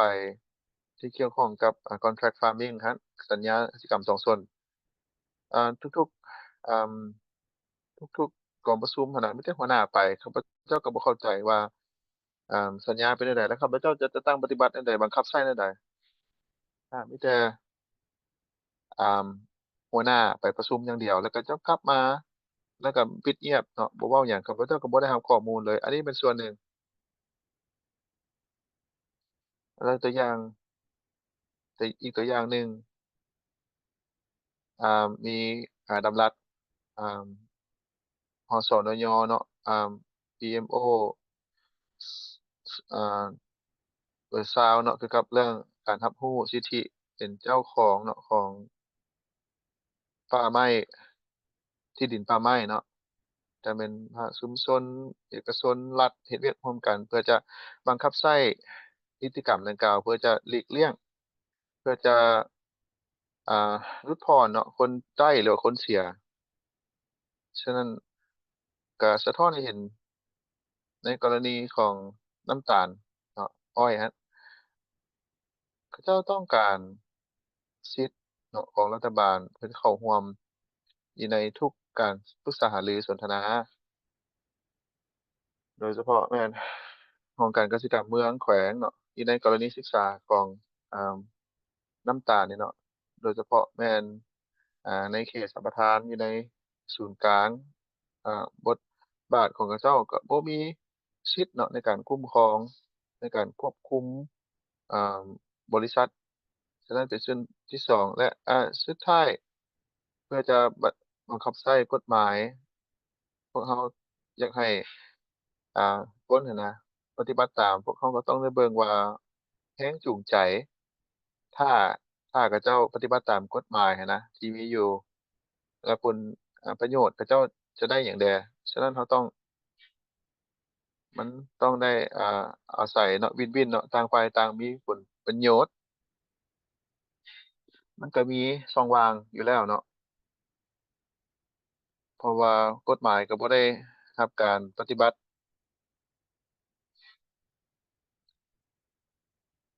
ต้องได้เข้าใจระเบียบการเนาะอย่างครบถ้วนสมบูรณ์อันนี้เป็นส่วนหนึ่ง 3จุดเนาะที่ข้าพเจ้าอยากเน้นหนักขอขอบใจช่วยถ้าได้ยกขึ้นบ่แล่นขีดความสามารถเนาะของรัฐบาลอยู่ในทุกภาคส่วนอยู่ในศูนย์กลางแล้วก็ท้องถิ่นแล้วก็คันเมืองคันแขวงเนาะของการป่าไม้และอันที่2เกี่ยวกับเรื่องแรงจูงใจเนาะมันต้องได้มีและสิ่งที่เราจะเฮ็ดให้มีการเปลี่ยนแปลงต้องการให้เปลี่ยนแปลงให้ได้เจ้าทางนิก้าเนาะว่ารั่ง อ่าขีดความสามารถของสหกรณ์กสิกรรมครับเป็น LNG อยู่ในการลงทุนเนาะในการแข่งขันกสิกรรมในกัมพูชาครับท่านโสทัศน์ได้ว่าเล่าให้ฟังแหน่ว่าสภาพการของสหกรณ์กสิกรรมในกัมพูชาและสิ่งที่พวกเขาสามารถเรียนรู้แล้วก็นำใช้ได้กับ ภาคพื้นของพวกเราเป็นจั่งใดขอบใจนะมี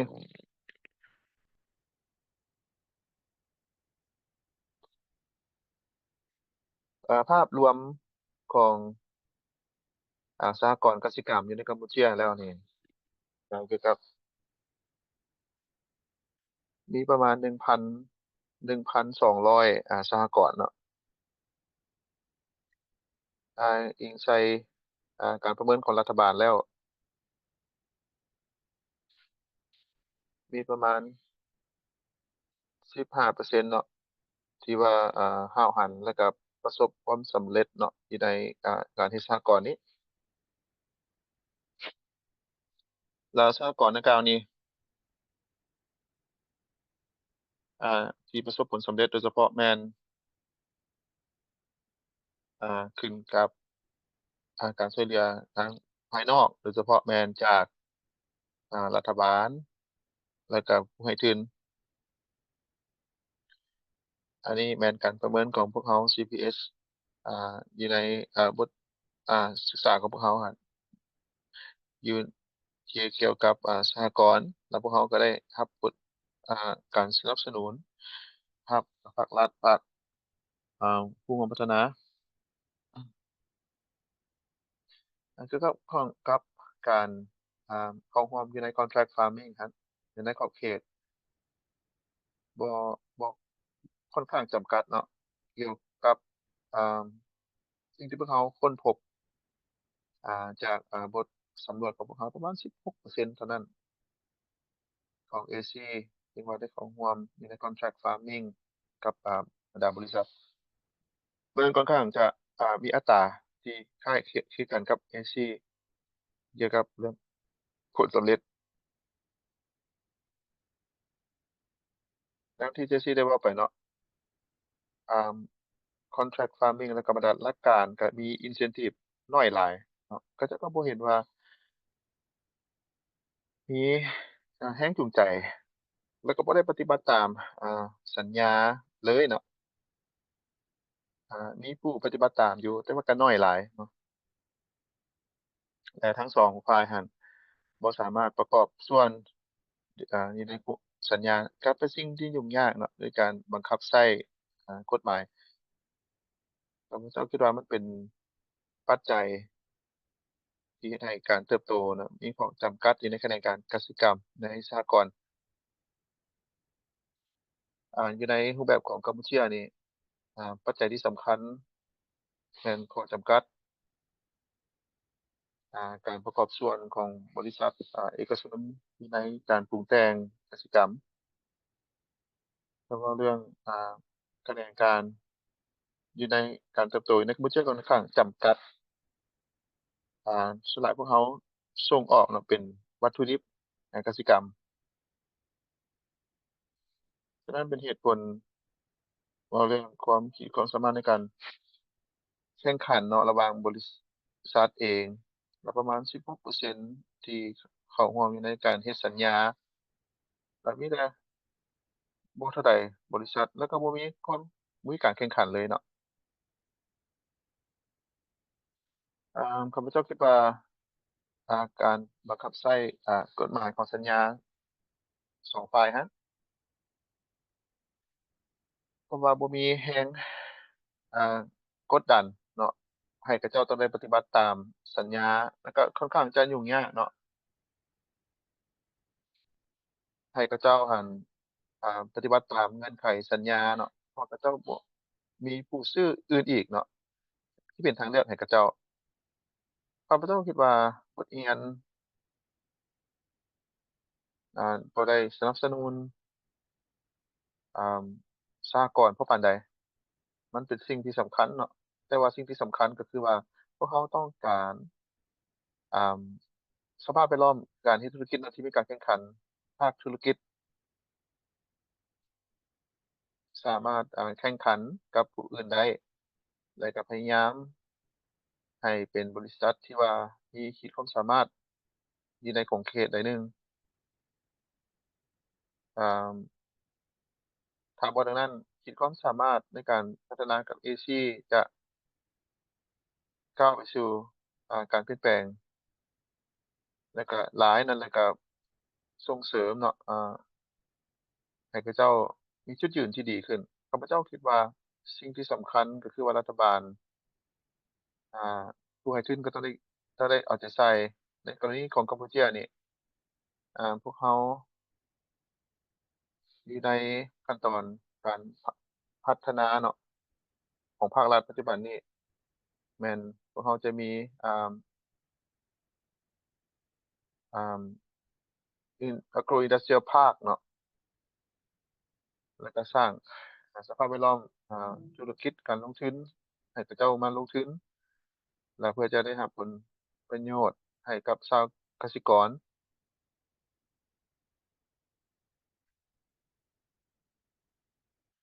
ข้าพเจ้าคิดว่า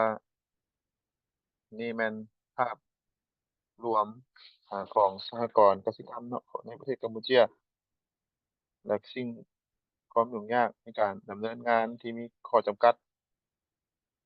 ในสภาพแวดล้อมเนาะปัจจุบันขอขอบใจขอบใจคำตอบเนาะมีหลายความคืบหน้าเนาะแล้วก็ AC กัมพูชาก็ค่อนข้างจะอ่าอิงใส่การสนับสนุนของภาพของภายนอกเนาะแล้วก็เรื่องเพื่อส่งเสริมเนาะภาคธุรกิจ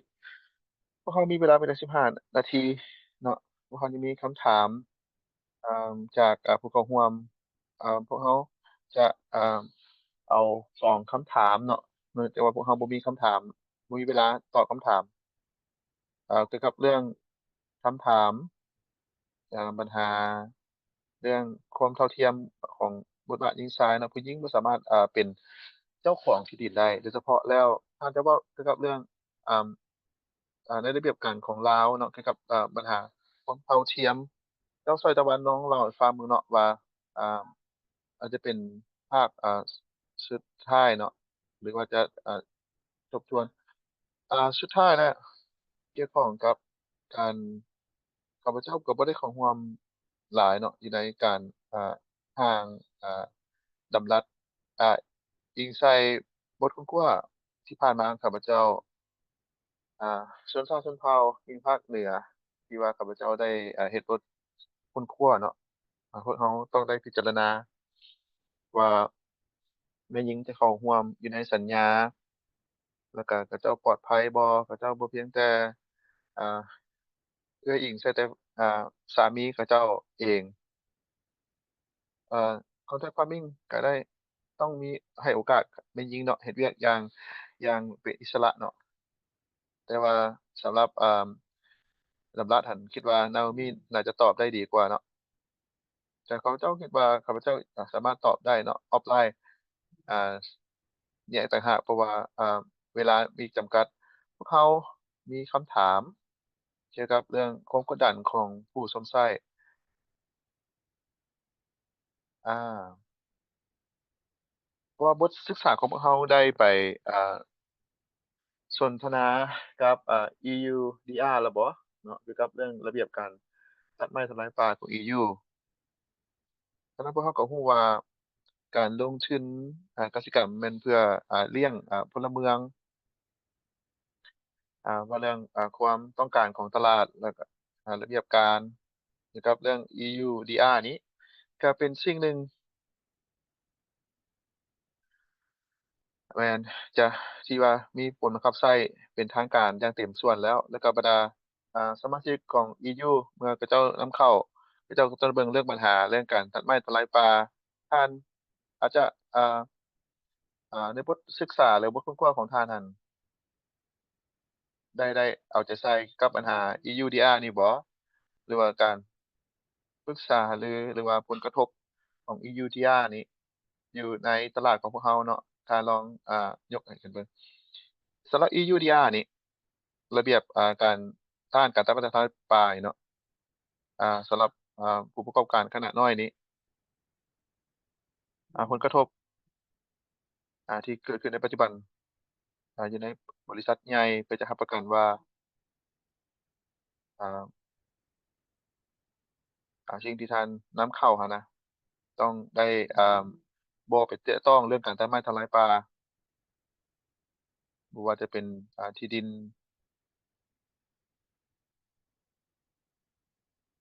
ฉะนั้นเป็นสิ่งที่สำคัญบ่ให้แตะต้องเรื่องการตัดไม้ทำลายป่าเนาะก่อนปี2020แสดงว่าท่านนำเข้ายางพาราเนาะมาใน EU ครับเขาต้องเบิ่งฐานข้อมูลเนาะทุกชาวกสิกรก็ต้องได้เอาใจใส่ต้องได้พิสูจน์ได้เนาะว่าบ่ได้ตัดไม้ทำลายป่าเนาะก่อนปี2020ในการขยายพื้นที่บ่ว่าจะเป็นอ่าดินเนาะแล้วก็ต้องได้พิสูจน์ได้เนาะว่าเขาเจ้าบ่มีการตัดไม้ทำลายป่าแล้วก็การเปลี่ยนแปลงของขอบเขตป่าไม้หั้นพวกเราเฮ็ด EU เฮ็ดเวียกกับหลายประเทศเนาะอย่างหนักหน่วงเพื่อรับประกันว่าขอบเขตดังกล่าวหั้นนะ จะบ่ถูกรุกล้ำเนาะถ้าท่านบ่สามารถพิสูจน์ได้เนาะว่าท่านเอาผลิตภัณฑ์กสิกรรมมาแต่ไสแม่นเราจะบ่สามารถซื้อเนาะผลิตภัณฑ์ดังกล่าวนั้นได้เจ้าเข้าใจสำหรับคำตอบที่จะแจ้งพวกเรามี2คำถามเนาะพยายามเกี่ยวกับเรื่องผลกระทบของอ่าการผลิตไฟฟ้าก๊าซเนาะของการกสิกรรมแล้วก็การเพิ่มขึ้นของการเสียหายของป่าไม้แล้วเพื่อเฮ็ดแนวใดในการลดทอนการเสียหายของป่าไม้เนาะ ยกตัวอย่างว่าคะแนนการกสิกรรมอยากถามโชตัสและนิทาเนาะโชทัศน์ประธานมีอ่าอิหยังจะประกอบส่วนบ่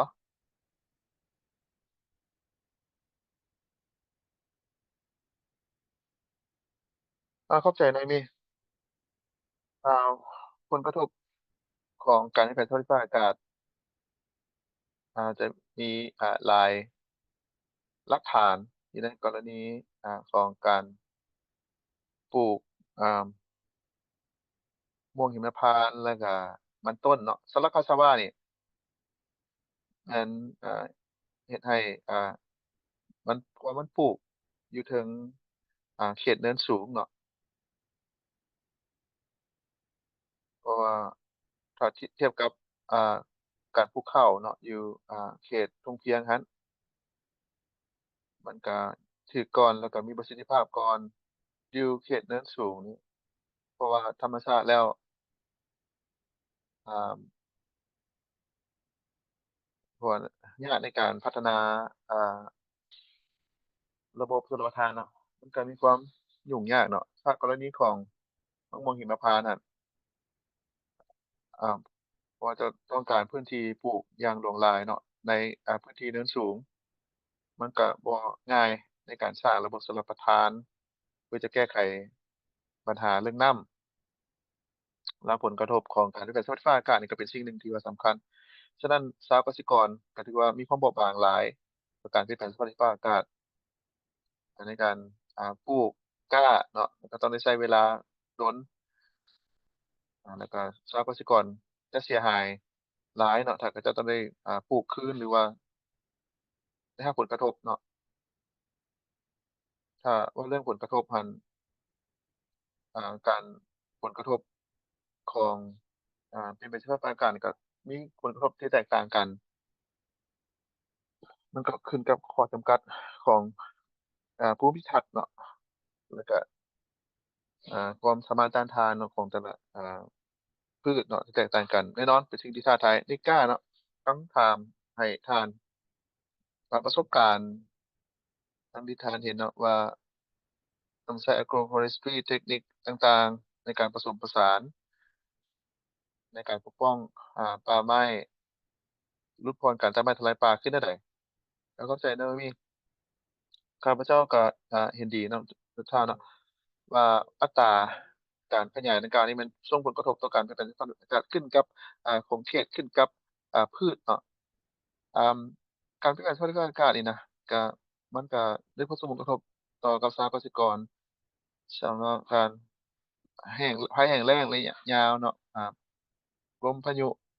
ไต้ฝุ่นในเป็นเวลา1อาทิตย์เนาะ ทำลายอ่าพืชแล้วก็ทำลายอ่าชีวิตการเป็นอยู่ของคนซึ่งมันมีหลายผลกระทบสำหรับสหกสิกรขนาดน้อยเพราะก็ต้องการอยากเพิ่มอ่า ทวีวิธีในการแก้ไขเพราะว่าบัดแล้วถ้าว่าเราบ่เปลี่ยนแปลงแล้วก็เสาะหาวิธีต้านทานจะเป็นฝ่ายก็เขาจะช่วย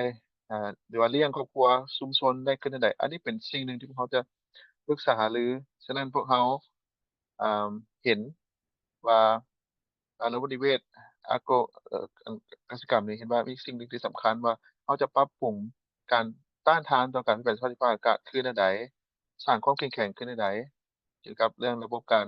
ปลูกพืช พวกเขาต้องได้มีการปลูกพืชที่แตกต่างกันในระดับที่แตกต่างกันแน่นอนก็ต้องได้มียาฆ่าศัตรูพืชถ้ามีไต้ฝุ่นเนาะพายุไต้ฝุ่นหรือว่าลมเนาะพัดเขาเจ้าสามารถมีพืชพันธุ์สามารถต้านทานกับลมแรงได้เพื่อจะลดก่อนผลกระทบหรือว่าความเสียหายฉะนั้นก็ มีหลายพืชเนาะที่ว่าสามารถเฮ็ดได้ปลูกได้อยู่ในหลายระดับแล้วก็เบิ่งว่าอันใดที่มีแล้วก็นำใช้พืชหรือว่าต้นไม้เพื่อจะปลูกในการกั้นบังฉะนั้นเป็นสิ่งหนึ่งที่สำคัญครับหลายคนก็เฮ็ดแนวนั้นเพื่อช่วยมันบ่แม่นแต่ปลูกอย่างเดียวมันก็ต้องได้รวมเอาการกะเกี่ยมในกรณีมีภัยพิบัติหรือพายุไต้ฝุ่นหรือว่า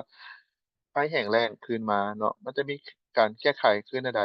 เราต้องได้มีการวางแผนก่อนล่วงหน้าแล้วก็มีความสามารถในการจัดตั้งปฏิบัติแผนดังกล่าวบ่ว่าอันใดจะเกิดขึ้นเมื่อใดก็ตามมันจะบ่เป็นคำถามว่าสิ่งที่จะเกิดขึ้นหรือบ่พวกเรารู้แล้วว่ามันต้องเกิดขึ้นเราต้องได้กะเกียมเตรียมพร้อมตัวเองก็ขอบใจ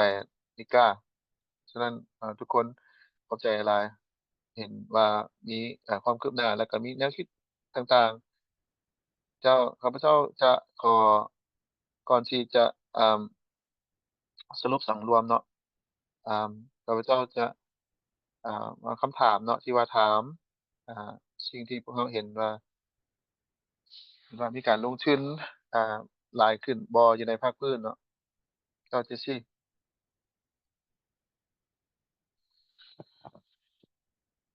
เจ้าก็เห็นว่ามีการปรึกษาหารือที่ดีการปรึกษาหารือเกี่ยวกับการผลิตนี้พวกเขาก็ได้ไปร่วมกันอาจจะเป็นบัดก้าวต่อหน้าเนาะเกี่ยวกับเรื่องตลาดสำหรับนักค้นคว้าหรือว่าผู้กำหนดนโยบายว่าพวกเขาจะมีอ่าบทแนะนำเนาะที่ว่าสมัครใจครับเขาจะเฮ็ดจั่งใดให้มีความจะแจ้งอยู่ในเงื่อนไขอ่าเพราะบ่กับ EUDR เนาะแต่ว่าอยู่ในภาคพื้นเพราะก็มีความเป็นห่วงเกี่ยวกับเรื่องการขยายพื้นที่การปลูกกาแฟเนาะไม้ต่างๆว่าเรื่องอ่าการปลูกข้าวเนาะการเสื่อมสารระหว่างผู้ซื้อและผู้ขายในปริมาณที่น้อยครับแล้วก็บรรดาแนวความคิดข้าพเจ้าคิดว่าพวกเขาต้องได้ขยายขอบเขตให้มันกว้างตืมในการปรึกษาหรือแล้วก็ออกจากการผลิตเพื่อให้มีการปรึกษาหรือเกี่ยวกับเรื่องตองโสมูลค่าเนาะการสวมใช้แล้วก็ให้มีความจำเพาะตืมเจ้าเข้าใจเนาะเห็นดีเพราะว่าปัญหาเรื่องการเงินมันเป็นสิ่งหนึ่งที่สำคัญแน่นอนก็เรื่องเศรษฐกิจนั่นแหละเนาะเจ้าสายตะวันสุดท้ายเนาะ ข้าพเจ้าอยากว่าในฐานะที่เป็นนักค้นคว้าผู้ที่ว่าไปอยู่กับปัญหาที่ดินก็ถือว่าเป็นปัญหาที่ใหญ่เนาะสำหรับชุมชนท้องถิ่นข้าพเจ้าทุกคนเนาะก็หวังว่าอยากให้พวกเราเป็นผู้สื่อสารและก็สามารถนำเอาเสียงของเขาเจ้าอะนะเพื่อไปให้ผู้ตัดสินนโยบายแล้วพวกเขาก็เข้าใจเนาะว่ายกตัวอย่างแล้วเขาเจ้าก็ต้องการอยากสร้างความมั่นมีสมบูรณ์ แล้วก็ในขณะเดียวกันรัฐบาลอ่าตอนเนี้ยก็พวกเขาก็อยากปกปักรักษาโดยที่ประมาณเขาต้องเฮ็ดจั่งใดให้อ่าให้มีความสมดุลกันระหว่างการพัฒนากับการปกปักรักษาเนาะขอบใจหลายๆสุดท้ายเนาะเกี่ยวกับเรื่องรากฐานของการลงทุนในด้านกสิกรรมเนาะที่ธุรกิจแบบมีส่วนร่วมนี้ งความรับผิดชอบนี้แล้วก็มีหลักฐานเกี่ยวกับทิศทางดังกล่าวนี้แล้วก็มีผู้ลงทุนเนาะที่มายกตัวอย่างเพื่อจะลงทุนอยู่ในการปลูกการปรุงแต่งการขยายเนาะพื้นที่กสิกรรมอ่าบริษัทนี่ก็ต้องได้เอาใจใส่เนาะต้องเป็นนักลงทุนที่ดีเฮ็ดให้ธุรกิจมีความยืนยงแล้วก็ความเอาใจใส่ให้ธุรกิจของพวกเขาทีนี้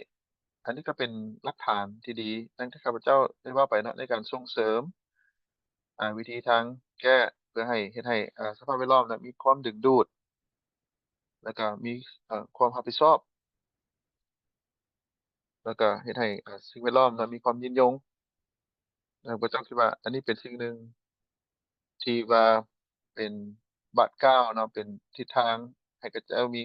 ความรับผิดชอบเนาะหรือว่าในการลงทุนในการเฮ็ดธุรกิจแน่นอนก็ยังมีสิ่งท้าทายหลายอันเนาะที่ข้าพเจ้าเว้าไปก็ข้าพเจ้าขอจบที่นี้ก่อนเนาะอ่าให้ผู้อื่นเว้าต่อเนาะแน่นอนเนาะแน่นอนคงจะมีอ่าอ่าหลักฐานเนาะและ CCS team อันนี้กล้าต่อเลยอ่าสำหรับพวกเขานี่สิ่งที่การสนทนาที่สำคัญเพื่อจะเสาะหาว่าเงินมันไปไสว่าคนลงทุนนี่ไปไสเขาเจ้าไปไสไปหาผู้ชาวกสิกรขนาดน้อยหั้นน่ะแน่นอนว่าเขาเจ้ามีทรัพยากรและเขาเจ้าบ่สามารถเข้าถึงได้เนาะชาวกสิกรขนาดน้อยฉะนั้นก็ช่วยให้พวกเราได้แจ้งให้พวกเรากล้าอ่าผู้ลงทุนที่ดีน่ะมาหาพวกเราหั้นนะเพื่อสนองวิธีทางแก้ไขในต้านทานการเปลี่ยนแปลงด้านสิ่งแวดล้อมฉะนั้นพวกเราต้องได้ปรึกษาหารืออ่าเพิ่มเติมอาจจะเป็นการดีเนาะเจ้าขอบใจ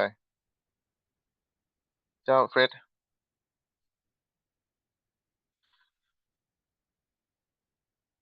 สิ่งที่ข้าพเจ้าปัญหาที่ว่าเป็นสิ่งหนึ่งที่เกิดขึ้นเนาะที่ว่าร้ายแรง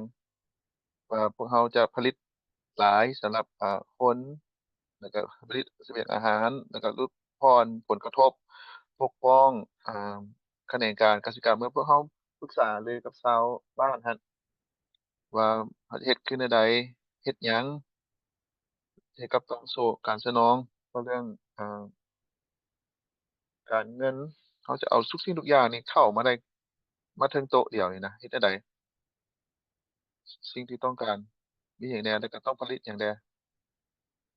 และชาวกสิกรได้จะปกป้องพื้นที่ของตัวเองคือแนวใดเราต้องได้เสาะหาบ่อนอ่าสมดุลเนาะแล้วก็เพื่อจะแก้ไขปัญหาดังกล่าวครับแล้วขอบใจหลายๆ แน่นอนพวกเขามีหัวข้อพวกเขาจะมีอีก10อีกใช้เวลาเนาะพวกเขาต้องได้ปิดเนาะขอบใจ